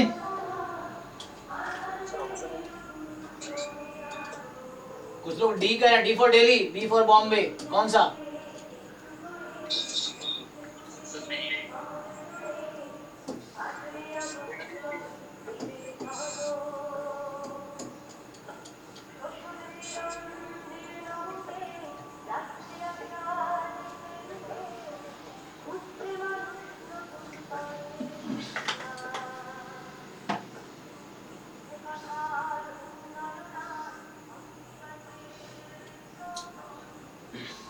चलिए बाकी लोग, तो किस पॉइंट पे चेक करने को बोल रहा है ये? एक फंक्शन जिसका डोमेन है -1 से 1, y ग्रेटर से फंक्शन है। तो देख लो इन्हीं पॉइंट पे जो पॉइंट में बात किया उसी पे चेक कर लेते हैं। सबसे पहले 0 पे चेक कर लेते हैं। तो अगर आप 0 की लेफ्ट हैंड लिमिट लेते हो तो क्या होगी? Sine pi left hand limit of 0। तो ये क्या होगा? पाई से 0 है ना, समथिंग वो होगा। तो क्या साइन पाई कितना होता है? साइन पाई सर 0 होता है। साइन पाई 0 होता है, लेकिन 0 की लेफ्ट हैंड लिमिट अगर लेंगे तो -1 हो जाएगा। तो जैसे अगर साइन का आप इसका ग्राफ बना लो, अब मान लो अगर इसका आप ग्राफ बना के देखो, मैं अगर साइन पाई एक्स की बात कर रहा हूँ, तो अगर साइन पाई एक्स में क्या होगा? जब एक्स को आप 0 रख रहे हो तो 0 रहेगी, एक्स को 1 रखने पे मतलब साइन पाई हो जाएगी। साइन पाई का मतलब है अगेन 0 पे आ जाएगी। पाई एक्स को 1/2 पाई/2, तो ये इस तरह से आ जाएगा ना, इस तरीके से, ऐसा कुछ। तो यहाँ -1 रखने पे माइनस पाई, तो इस तरीके से होगा। यहाँ 1/2 है, यहाँ -1/2 है। ओके, तो 0 पे चेक कर रहे हैं। तो 0 की लेफ्ट हैंड लिमिट जब आप लोगे, तो जब यहाँ आप 0 की लेफ्ट हैंड लिमिट लोगे तो देखो, अगर x एग्जैक्टली 0 तो साइन 0 इज 0, बट x की वैल्यू 0 से थोड़ी कम है ना, तो ये वैल्यू क्या रहेगी? नेगेटिव रहेगी। मैं क्वेश्चन देखो मैं क्या करना चाह रहा हूँ। लिमिट x टेंड्स टू 0, मैं fx फाइंड कर रहा हूँ। आप केयरफुली देखो, x tends to 0 minus, so I am finding left hand limit of function. तो आप लेफ्ट हैंड लिमिट ले रहे, इसका मतलब क्या ले रहे हो आप कि x की वैल्यू 0 से थोड़ी कम है, तो क्या होगा? माइनस में 0.001 टाइप का अप्रॉक्स। तो ये नंबर क्या आएगी? नेगेटिव या पॉजिटिव? मैं ये पूछना चाह रहा हूँ। नेगेटिव, क्योंकि यहाँ पे x टेंड्स टू 0 माइनस का मतलब है x नेगेटिव है। x टेंस टू 0 माइनस का मतलब x नेगेटिव है, तो x जब नेगेटिव है आपका तो ये नेगेटिव होगा, और sine minus theta minus sine theta, तो ये क्या आ जाएगा आपका साइन कोई नेगेटिव नंबर आएगा, है ना, तो 0 से थोड़ी कम वैल्यू आएगी एक्चुअली, तो इसकी वैल्यू एग्जैक्ट देखोगे तो 0 से थोड़ी है ना, साइन 0 नेगेटिव आएगी थोड़ी से ना, लेफ्ट हैंड में तो यहीं देख लो ना आप, तो ये जो फंक्शन का ग्राफ बनाया हूं मैं साइन पाई एक्स का ग्राफ है, ये पाई एक्स का आप चेक करो, x को 0 0, तो जब x की वैल्यू आप 0 से थोड़े कम लोगे तो आपको दिख रहा है फंक्शन की वैल्यू नेगेटिव हो रही है, और फंक्शन की वैल्यू नेगेटिव है मतलब वहां माइनस 0 पॉइंट समथिंग आएगा, और आप अगर माइनस 0.01 पे ग्रेटेस्ट इंटीजर फंक्शन की वैल्यू कितनी आएगी -1, तो -1 इसका आंसर आएगा। अब x टेंस टू 0 है तो 0 यहाँ तो कोई प्रॉब्लम नहीं है ना, x स्क्वायर पे कोई प्रॉब्लम नहीं है, 0 स्क्वायर 0 तो प्रॉब्लम वहां प्रॉब्लम है क्योंकि ग्रेटेस्ट इंटीजर फंक्शन है, सो प्लस में -1 अपॉन 1 प्लस मॉड x 0, तो ये आंसर कितना आ गया आपका -1। और अगर मैं अगला निकालूं, so next is limit x tends to 0 plus, so when you write x tends to 0 plus means x की वैल्यू 0 से थोड़ी ज्यादा है, ठीक, so means x is strictly more than 0, ठीक है, x is approaches to 0 by right side, तो x 0 से थोड़ा ज्यादा, अब यहां देखो आप, देखो ध्यान से, जब x 0 से थोड़ा ज्यादा लोगे तो वैल्यू पॉजिटिव में है फंक्शन की, तो ये वैल्यू पॉजिटिव आएगी, ये भी पॉजिटिव आंसर देगी, और पॉजिटिव नंबर मतलब 0.001 टाइप का आंसर आएगा ना, 0 थोड़ा ज्यादा आएगा 0 से, तो इसका ग्रेटेस्ट इंटीजर वैल्यू कितनी आ जाएगी 0 पॉइंट समथिंग होने पे, तो ये आपका है, देखिए फिर से, तो आपका 0 प्लस 0 अपॉन 1 प्लस 0, तो यहां कितना आया 0, तो इस फंक्शन की लेफ्ट हैंड लिमिट है -1, राइट हैंड लिमिट है 0, तो लिमिट ये एग्जिस्ट नहीं कर रही है, तो कॉन्टिन्यूअस कैसे होगी, है ना, लिमिट एग्जिस्ट करने के लिए दोनों इक्वल होना चाहिए, तो इसका मतलब ये हुआ कि लिमिट 0 पे एग्जिस्ट नहीं कर रही है, डज नॉट एग्जिस्ट, है ना, डज नॉट एग्जिस्ट, तो यहां से आंसर आपका आ जाएगा, सो ये 0 पे कॉन्टिन्यूअस तो नहीं है, तब ध्यान दो, इसने कहा है कॉन्टिन्यूअस है 0 पे, पहला ऑप्शन आउट, इसने कहा है डिसकॉन्टिन्यूअस, ट्रू हो सकता है, डिसकॉन्टिन्यूअस ओके, इसने कहा है कॉन्टिन्यूअस एवरीवेयर एक्सेप्ट 0, तो मुझे बाकी पॉइंट पे अब देखना पड़ेगा, ठीक, चलिए, सो चेक करो ये 1 पे सेम प्रॉब्लम नहीं आएगी, एक बार चेक करो जरा,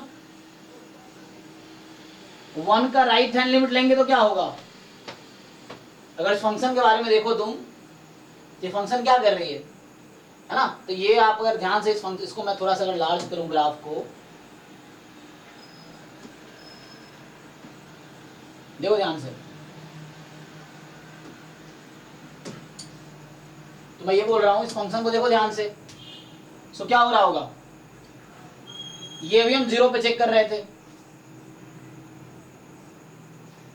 चलो 1 पे तुम देख लो जरा, 1 पे क्या होगा, अगर मैं 1 पे बात करूं तो क्या होगी सर, 1 पे कंटीन्यूअस होगा लेकिन -1 पे कंटीन्यूअस नहीं होगा, ओके, तो 1 का अगर 1/2 पे भी नहीं है, ऑप्शन बी होगा इसका सर, ये सब भी होगा, बी होगा, ओके, देख लो एक बारी, तो ये कहा है कि फोर्थ का मतलब है कॉन्टिन्यूअस हर पॉइंट पे 0 को छोड़ के, मतलब 0 के अलावा कुछ भी लेंगे तो कॉन्टिन्यूअस रहेगी,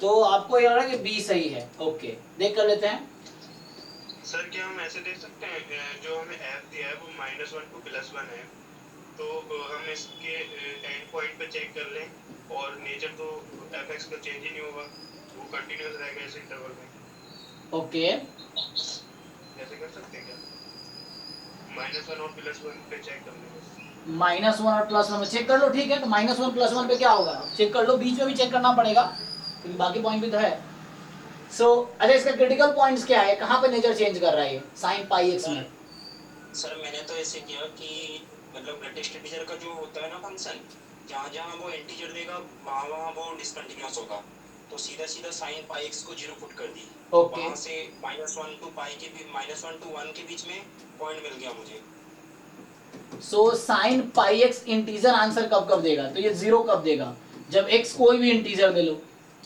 हाँ मतलब कि जब x -1 टू -हाफ के बीच में रहेगा तो sin पाई x का ग्रेटेस्ट इंटीजर -1 देगा। Okay 1 minute. तो साइन पाई एक्स 0 कब होगा? n sin पाई x तो मतलब कि n पाई के टाइम पे 0 होगा ना।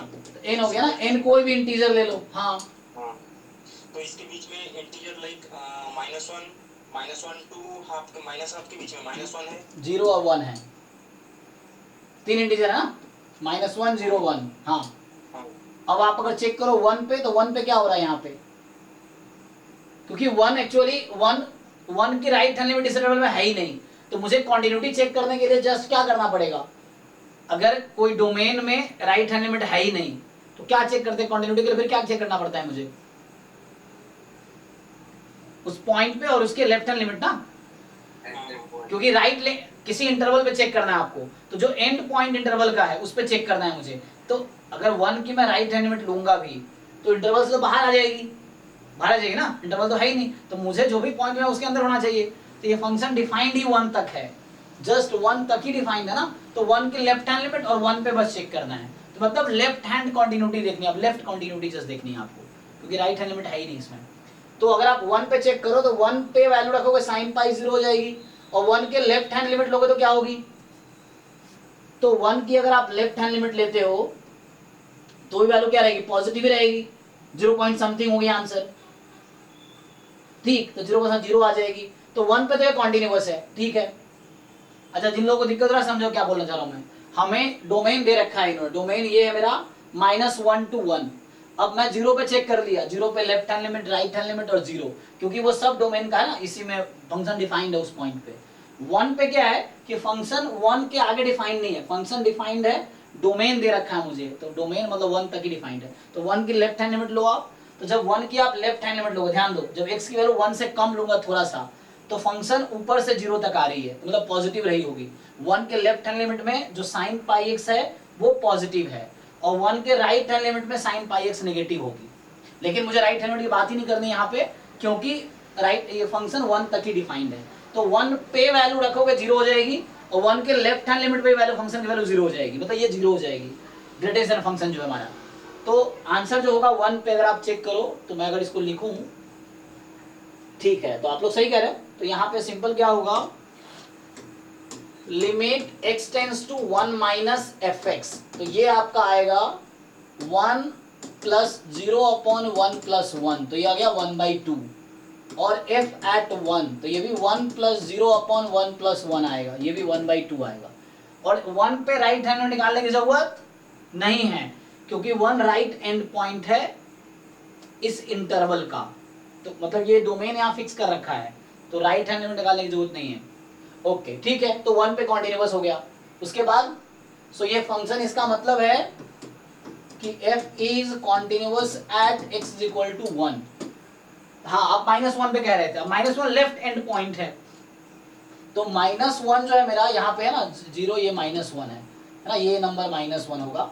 तो -1 के आप चेक करो, तो -1 लेफ्ट एंड पॉइंट है इंटरवल का, तो मुझे क्या फाइंड करना पड़ेगा, एक तो फाइंड करना पड़ेगा फंक्शन की वैल्यू -1 पे। तो बताओ भी, x को -1 रख दो, जब आप -1 रखोगे sine minus pi 0, sine minus pi 0, 0 की वैल्यू 0, तो आप -1 रख रहे हो x को, तो -1 का स्क्वायर 1 प्लस 0/1 प्लस 1, तो आपका आ गया 1/2। अब मुझे बताओ -1 पे यहाँ पे क्या फाइंड करने की जरूरत है, लेफ्ट हैंड लिमिट या right hand limit, right hand limit. लोगों को समझ आ रहा होगा करना क्या चाह रहा हूं मैं, हमने 1 पे राइट हैंड लिमिट फाइंड नहीं किया, उसी लॉजिक से -1 पे लेफ्ट हैंड लिमिट फाइंड नहीं करेंगे। क्यों, क्योंकि ये फंक्शन का डोमेन -1 तक ही है, तो यहाँ पे जब एंड पॉइंट होता है इंटरवल का, अगर किसी इंटरवल के एंड पॉइंट पे आपको अगर चेक करना है कॉन्टिन्यूटी, तो वो पॉइंट और लेफ्ट एंड पॉइंट है अगर, तो पॉइंट और उसका राइट हैंड लिमिट लेंगे, राइट एंड पॉइंट है तो पॉइंट और उसका लेफ्ट हैंड लिमिट लेंगे, क्योंकि 1 की राइट हैंड लिमिट फंक्शन में डिफाइंड ही नहीं है, उसमें है ही नहीं। फिर -1 पे जो लेफ्ट हैंड लिमिट वो डिफाइंड ही नहीं है उस पे फंक्शन डोमेन मतलब वो पॉइंट है जहां पे फंक्शन डिफाइन किया गया है, तो आपको बता रखा है फंक्शन का डोमेन -1 to 1 का इंटरवल है जस्ट। तो फिर -1 पे मुझे लेफ्ट हैंड लिमिट निकालने की कोई जरूरत नहीं है, सिर्फ मुझे राइट हैंड लिमिट देखना है। So limit x tends to -1 plus, so ये आपका आ गया fx अब आप ध्यान दो, आप देखो ध्यान से, जब आप -1 पे फंक्शन जा रहे हो आप लेफ्ट टू राइट, तो एग्जैक्टली -1 पे क्या हो रहा है, फंक्शन तो 0 हो जाएगी। जब -1 के थोड़े से राइट में गए आप, तो बताओ जी साइन पाई एक्स नेगेटिव हो रही है पॉजिटिव हो रही है -1 के राइट में? दिख रहा है आप लोग की नहीं? पॉजिटिव या नेगेटिव? पॉजिटिव हो रहा है। अरे तुम कैसे देख रहे हो भाई, पॉजिटिव कैसे हो रही तुम्हें? ये -1 है। अब हाँ, -1 की राइट हैंड लिमिट लेनी है ना मुझे, तो राइट हैंड लिमिट किधर होती है, राइट में या लेफ्ट में? तो -1 के राइट में देखो फंक्शन एक्स एक्सिस के नीचे जा रही है ऊपर जा रही है ग्राफ? ये तुम्हारा -1 है भाई, ये -1 है, ये 0 है और ये 1 है। तो -1 के राइट में जाओगे तो फंक्शन एक्स एक्सिस के नीचे जा रही है, मतलब फंक्शन की वैल्यू नेगेटिव हो रही है। तो जब नेगेटिव हो रही है, मान लो -0.01 होगा सपोज, तो जब आपका इसकी वैल्यू नेगेटिव आ गई साइन पाई एक्स की, तो ग्रेटेस्ट इंटीजर फंक्शन क्या आंसर दे देगा, -1। तो 1 -1 का स्क्वायर 1 प्लस में -1 अपॉन 1 + 1, तो ये आ गया 0। तो इसका मतलब ये है कि -1 पे फंक्शन कॉन्टिन्यूअस नहीं है। So f is not continuous at x is equal to -1। ठीक, तो -1 पे कॉन्टिन्यूअस, डी इसलिए आउट हो गया क्योंकि मुझे एक और पॉइंट ऑफ डिसकॉन्टिन्यूटी मिल गई। इसने कहा था कि हर जगह कॉन्टिन्यूअस है 0 को छोड़ के, लेकिन नहीं, -1 पे तो नहीं है, इसलिए डी आउट हो गया। अब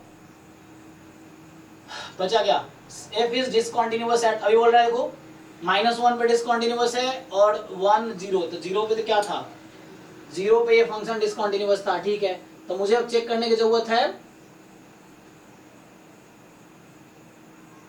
0 हो गया ना, वो हाफ पे देखना है, हाफ पे। तो हाफ पे क्या हो रहा है देख लो, चेक करो एक बार, अब हाफ पे चेक करता हूं। सो f at 1/2, बताओ मेरे भाई, एग्जैक्टली 1/2, x को एग्जैक्टली 1/2 पुट कर दो, क्या आंसर आएगी, 1/4 प्लस x को आप 1/2 रख दो, तो 1/4 plus sine pi into 1/2, sine पाई/2, साइन पाई/2 कितना 1, तो साइन पाई/2 1, तो 1 की इंटीरियर वैल्यू 1 ही रहेगी, अपॉन 1 प्लस 1/2 से कितना आ गया देख लो कैलकुलेशन, 4 1 5/4 और यहाँ पे 3/2, तो कितना आ जाएगा 5/4 इंटू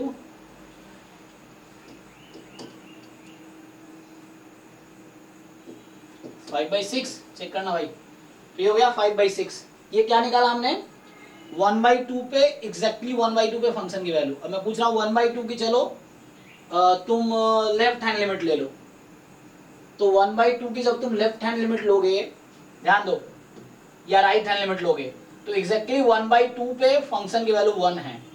तो जब 1/2 की लेफ्ट हैंड लिमिट लो या राइट हैंड लिमिट लो, ग्राफ देख लो एक बारी, तो फंक्शन की वैल्यू 1 से ज्यादा होगी या कम होगी, या 1 के इक्वल होगी, राइट या लेफ्ट हैंड लिमिट पे साइन पाई एक्स की वैल्यू,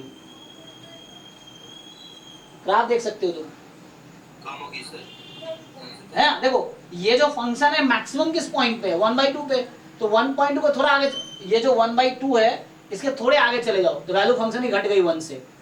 जब थोड़े पीछे भी देख लो तो फंक्शन 1 तक जा रही तो पहले कम थी, कहने का मतलब ये है कि 1 से कम होगी, लाइक 0.99 टाइप का मान लो।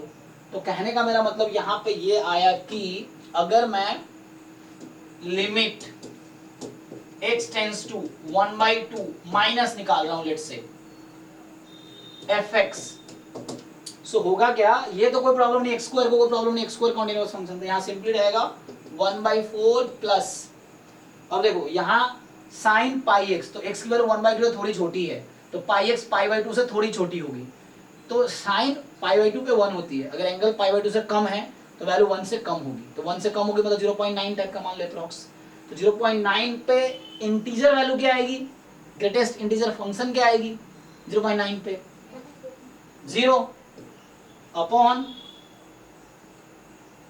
1 प्लस 1/2, तो ये आ गया 1/4 अपॉन 3/2,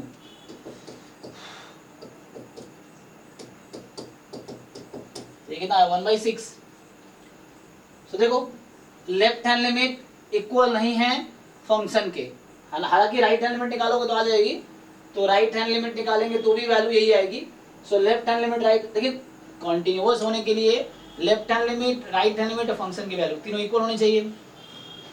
सो यहाँ 1/2 पे 5/6 था और ये 1/6 है, दोनों इक्वल नहीं है, तो ये फंक्शन 1/2 पे डिसकंटिन्यूअस है। तो ये फंक्शन 1/2 पे डिसकंटिन्यूअस है। What about -1/2?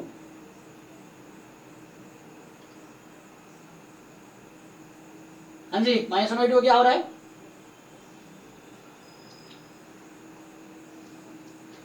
सो ये आपका -1 होगा ना, एग्जैक्टली -1/2 -1 है, और -1 से क्या रहेगी वो थोड़ी सी, -1 थोड़ा ऊपर जा रहा है तो क्या होगा, -0.99। सो देखो यहाँ पे क्या होगा, जब तुम -1/2 पे बात कर रहे हो तो मैं ये पूछ रहा हूँ कि वैल्यू x की वैल्यू जब -1/2 है तो साइन पाई x की वैल्यू जब -1/2 रखोगे तो साइन पाई x की वैल्यू तुम्हारी -1 आएगी। Okay, sine -π/2 -1। अब एंगल -π/2 से थोड़ा कम या थोड़ा ज्यादा है, मतलब x की वैल्यू π/2 थोड़ा आगे या थोड़ा पीछे, तो मुझे बताओ जो वैल्यू है फंक्शन की वो -1 है या उससे कम है? अच्छा यहाँ पे तो माइनस, सॉरी ये तो इंटरवल नेगेटिव में चल रहा है, तो कम बोलने का मतलब मेरा यहाँ नेगेटिव है ना, तो जैसे इंटरवल आपका माइनस तो उससे थोड़ा ज्यादा हो गया ना, ऊपर जा रहा है ना। हाँ। मतलब हाँ, मतलब मैं भी वही सोच रहा हूँ जो आप सोच रहे हो, ठीक है। बोलने में थोड़ा गलती कर दिया मैंने कि मुझे क्या है, क्योंकि नेगेटिव है ना तो वैल्यू थोड़ा ज्यादा हो जाएगी, क्योंकि ये -1 नीचे है, वैल्यू ऊपर होगी। तो जब आप ग्राफ देख रहे हो तो -1 थोड़ी ज्यादा है, मतलब 0.99 जो है ना माइनस में, -0.99 ज्यादा है ना -1 से, ठीक है। तो इसका मतलब ये हुआ कि वैल्यू -0.99 हो जाएगी जब x की वैल्यू -1/2 राइट या लेफ्ट हैंड लिमिट है। उस केस में ग्रेटेस्ट इंटीजर फंक्शन क्या आएगी, -0.99 पे आपकी ग्रेटेस्ट इंटीजर फंक्शन की वैल्यू कितनी आएगी?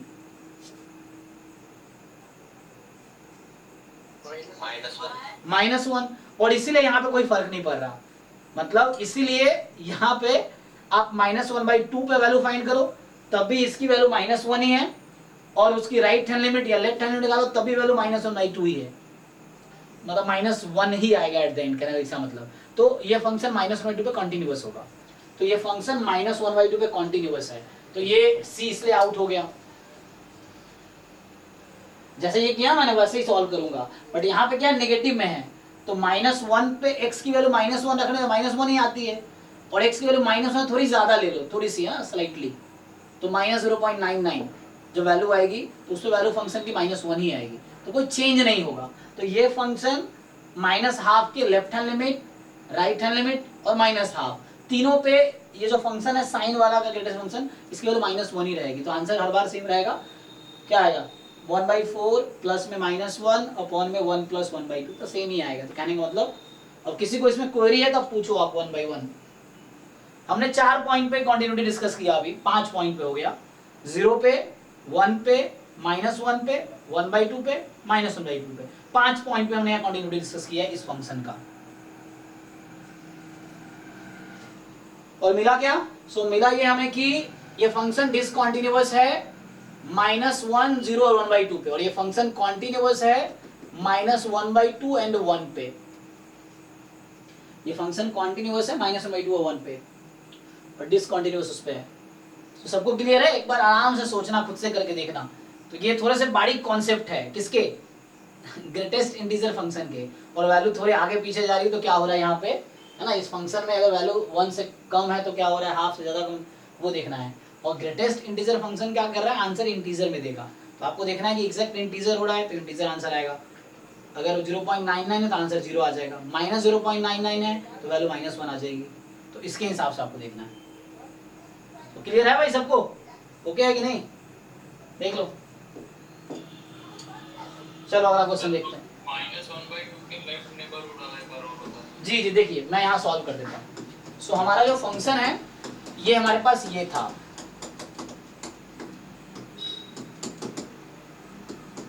ये फंक्शन है, और मैं sin πx का ग्राफ बना रखा हूँ यहाँ पे।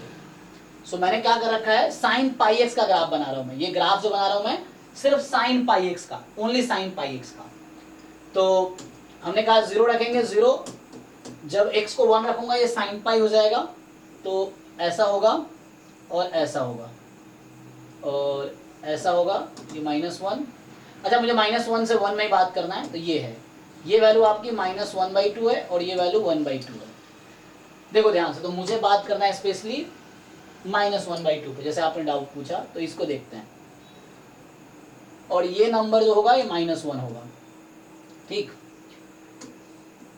आप ऑलरेडी जानते हो साइन की जो मिनिमम वैल्यू -1 हो सकती है, तो ये नंबर जो है ना, ये जो नंबर है ये -1 है, यहाँ पर लिख रहा है। चलो सो पहले f ऑफ -1/2 फाइंड कर देता हूँ। तो -1/2 का स्क्वायर 1/4, साइन -π/2 का ग्रेटेस्ट इंटीजर वैल्यू अपॉन 1 + 1/2। तो फाइनली ये आ जाएगी आपके पास। So sine -π/2 -1, sine minus theta minus sine x plus -1 का इंटीजर -1, तो 1/4 -1 फाइंड कर लो ना, तो या फाइंड कर लोगे, ये आई। अब चलो, अब जो आप कह रहे थे कि लिमिट x टेंड्स टू -1/2 के लेफ्ट हैंड लिमिट डिस्कस करते हैं। चलिए, तो इसका मतलब ये हुआ कि x is slightly less than -1/2, ठीक, क्योंकि ऊपर माइनस लगा रखा है। सो x is slightly less than -1/2। अब ध्यान दो आप, ये नंबर लाइन है तो नेगेटिव में थोड़ा सा गलती हो जाता है ना, ध्यान दो। सो ये थोड़े से लेफ्ट हैंड लिमिट इधर आए, तो जब x की वैल्यू -1/2 है, जब x -1, तो वैल्यू इस फंक्शन की -1 है। अब जब -1/2 को लेफ्ट हैंड लिमिट आप बोल रहे हो, ठीक है, तो उसमें फंक्शन -1 से ज्यादा होगी ना, है ना, थोड़ा ऊपर होगा, तो -1 से ज्यादा होगी। तो जो कहने का ये मतलब है मेरा, तो जब इसकी वैल्यू जो साइन πx है, इसकी वैल्यू -1 से थोड़ी ज्यादा है, थोड़ी ज्यादा मतलब क्या होगी बताओ आप, मतलब ऐसा नंबर जो बहुत क्लोज हो -1 के, लेकिन स्लाइटली मोर हो, कौन सा नंबर होगा? -0.99। हाँ, 0.999, ठीक है। सो अब आप यहाँ पुट करोगे तो ये ऐसा होगा कि लाइक 1/4 प्लस -0.99 अपॉन 1 + 1/2। मैं नेक्स्ट आंसर, तो बताइए कितना आंसर देगा?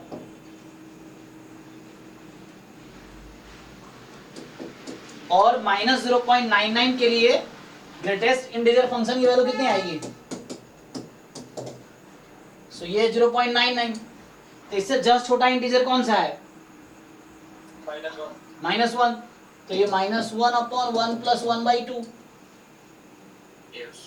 और same thing will come for the right hand limit of -1/2, क्योंकि सेम लॉजिक यहाँ भी है। अगर आप 1/2 को थोड़े राइट में भी चले गए, थोड़े से राइट में भी चले गए, तो -1 तो एक्जेक्टली -½ पे है साइन πx की वैल्यू, सो वो थोड़ी से ऊपर वैल्यू लाएगी उसकी, फिर से -99 टाइप का आएगा, सेम आंसर आएगा। So the meaning is value at -1/2, left hand limit and right hand limit all are equal, so that's why the function is continuous at -1/2.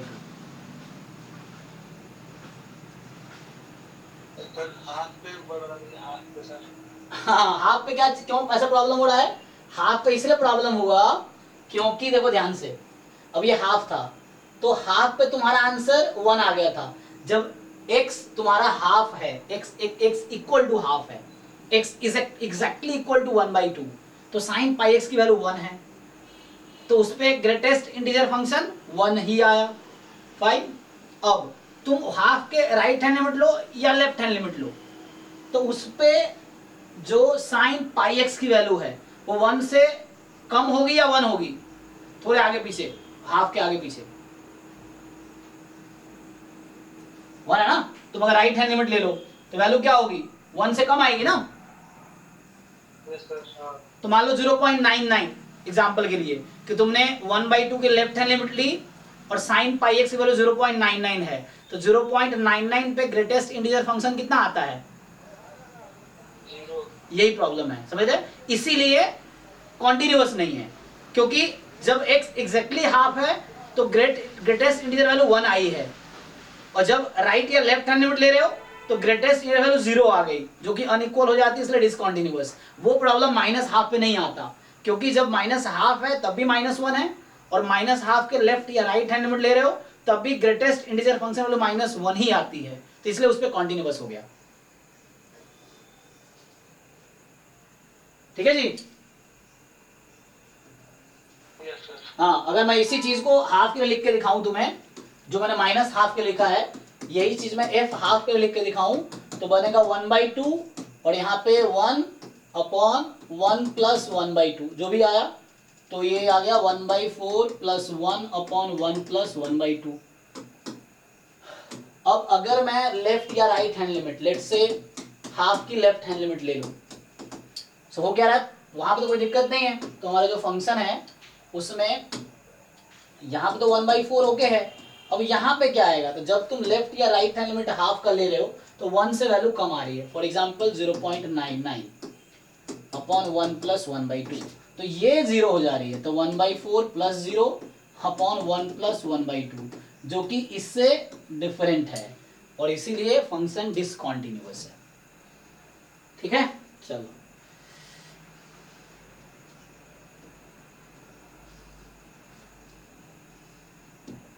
तो ये हो गया। तो थोड़े से डिफिकल्ट है ना, क्लास 12 में ऐसे क्वेश्चंस नहीं, वहां आसान आसान है। जेडबलई में हाँ इस तरह क्वेश्चंस आपको आईआईटी जेडबलई के जो मेंस या एडवांस के क्वेश्चन पेपर उसमें इससे डिफिकल्ट क्वेश्चन मिलेंगे, ये भी मिलेंगे, ऐसा क्वेश्चन भी आ चुका है। जो असाइनमेंट मैंने दिया हुआ है जेडबलई मेंस एडवांस वाला, उसमें बहुत सारे क्वेश्चन है, 500-600 क्वेश्चन है, आप कर नहीं पाओगे सिर्फ लिमिट, कॉन्टिन्यूटी और डिफरेंशिएबिलिटी पे, इन 3 टॉपिक पे। अभी चेक करना आप, जो मैंने 5-6 असाइनमेंट लास्ट क्लास में भेजे थे कॉन्टिन्यूटी डिफरेंशियल कैलकुलस में, तो उसमें एक ये भी है जेडबलई वाला। तो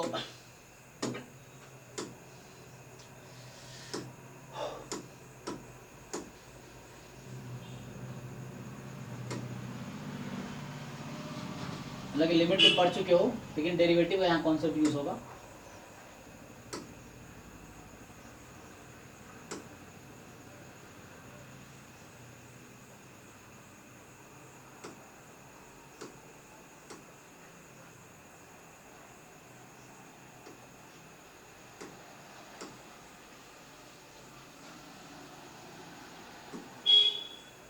अच्छा, कॉन्टिन्यूअस रैंडम वेरिएबल है ये।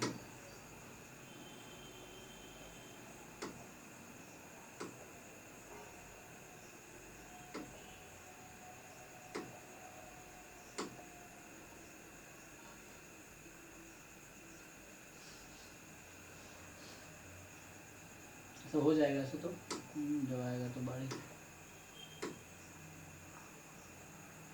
ये तो 2 वेरिएबल का भी करेंगे सॉल्व, है ना, पहले 1 वेरिएबल का देख लो।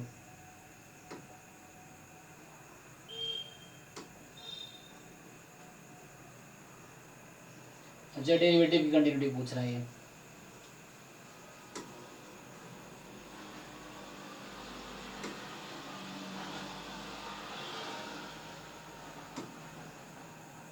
आओ इस पर बात करते हैं। लिमिट हमने डिस्कस किया है, तो अभी के लिए हमारे पास एक, चलो ये क्वेश्चन कर सकते हैं, एग्जाम 2022 का है। अच्छा, ये हालांकि ये क्वेश्चन डिफरेंशिएबिलिटी के डेफिनेशन पे हालांकि दे दिया है, जो हम आगे पढ़ने वाले हैं। देखो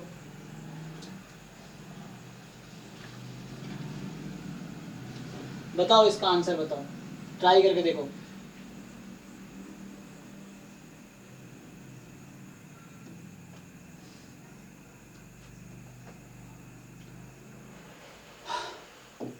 देखो बताया तुम, ये हालांकि है ना लिमिट और कॉन्टिन्यूटी दिख रहा है इस क्वेश्चन में, लेकिन तुम ध्यान से देखोगे तो ये क्या कर रखा है, देखो ध्यान से, ये जो fx लिखा हुआ है इसने कुछ ऐसा लिखा हुआ है, लिमिट h टेंड्स टू 0, जो ऊपर वाला है लिमिट h टेंड्स टू 0, मान लो इसको ऐसा लिखता हूँ g of x plus h। ये थोड़ा सा ऐसा नहीं लग रहा है, ये थोड़ा गलत कर दिया है लिखने में, ओके कोई बात नहीं। x प्लस एच और sine 1/x plus h, okay. हाँ, हालांकि मुझे ऐसा लग रहा था ये ऐसा है g of x upon h, लेकिन यहाँ पे बाहर प्लस h लिखा है, कोई प्रॉब्लम नहीं है।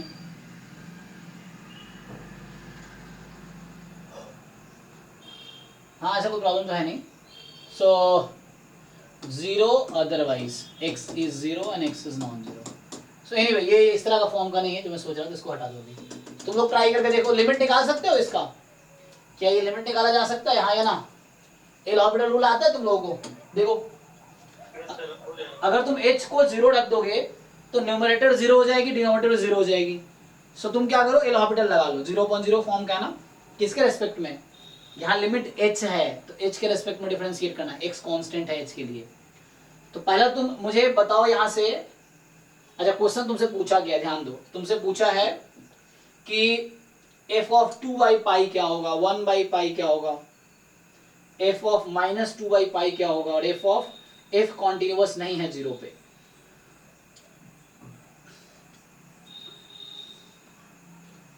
बताओ भाई, सॉल्व कर पाओगे, देख लो हो जाएगा, ये कुछ नहीं है। देखो एक बार x की जगह रखो 2/पाई, देखो क्या आता है, लिमिट निकाला तुम्हें आता ही है।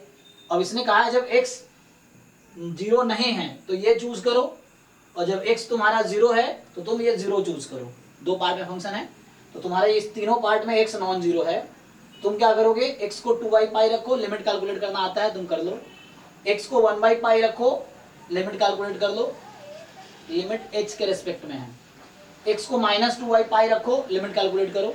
अब यहाँ कह रहा है f कॉन्टिन्यूअस नहीं है 0 पे, तो मुझे क्या चेक करना पड़ेगा, तो मुझे चेक करना पड़ेगा x टेंड्स टू 0 fx।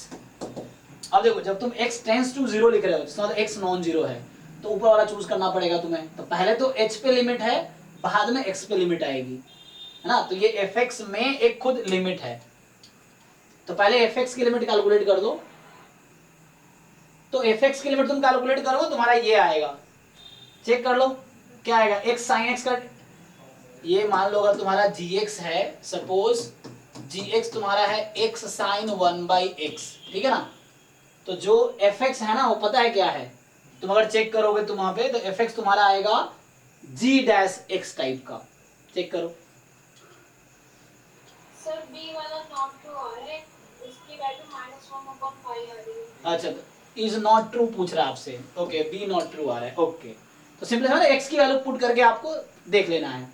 और यहाँ पे कह रहा है नॉट कॉन्टिन्यूअस, तो एक बार ये निकालेंगे, और f0 तो मुझे 0 ही दे रखा है, f0 0 ही दे रखा है, और मैं ये कह रहा हूँ कि इसका डेरिवेटिव कर लो, तो इसका डेरिवेटिव करोगे यही आएगा, x टेंड्स टू 0 पे, x टेंड्स टू 0 पे डेरिवेटिव निकालोगे, पहले कैलकुलेट करके देख लो, ऐसे तुक्का नहीं लगाना है, तुम्हें लिमिट निकालनी पड़ेगी, क्या आएगी। सर इज लिखा होगा तो सिर्फ एक हो जाएगा, दूसरे छोड़ नहीं देंगे। हाँ यस यस यस, क्योंकि ये इज लिखा हुआ है, और आपको जैम में टेंशन में लेना, जैसे क्वेश्चन नंबर क्या है 2 है, तो इधर देख लो किसमें 2 है, तो वहां पे जैम में फिक्स है, वो घुमाता नहीं है आपको। जैसे ये पेपर का question 1 to 10 carry 1 marks each, अच्छा ये किस सेक्शन का है, तो आपको दिख जाएगा ये इनिशियल ही है, तो जो क्वेश्चन नंबर 1 to 10 है ये एमसीक्यू 1 मार्क्स के, एक ही ऑप्शन करेक्ट होंगे, तो आपको ये एक ऑप्शन अगर बी मान लो आप आ गया कि बी फॉल्स है, तो बाकी चेक करने की जरूरत नहीं है। यस इस तरह से टाइम हो गया, देख लेते एक और क्वेश्चन। तो मैंने कुछ कॉन्टिन्यूटी देखे, कुछ क्वेश्चंस देखे जो एग्जाम में, ये 2 वेरिएबल का कॉन्टिन्यूटी है,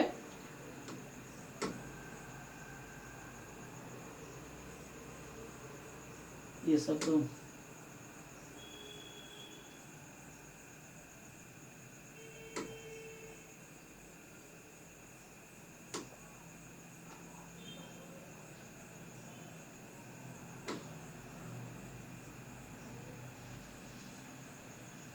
अच्छा गेट वाले में आ गया फिर। अब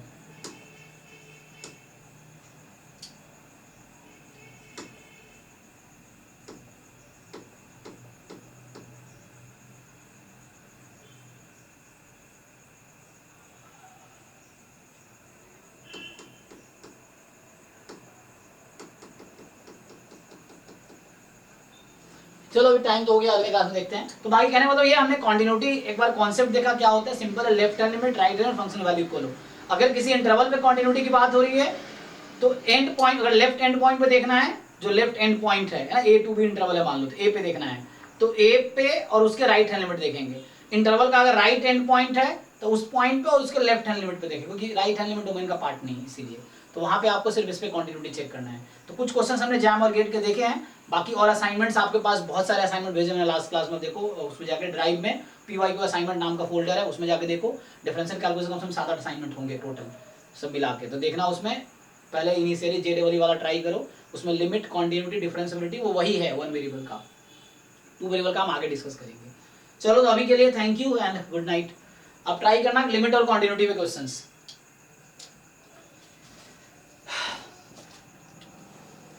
थैंक यू सर। जी थैंक यू।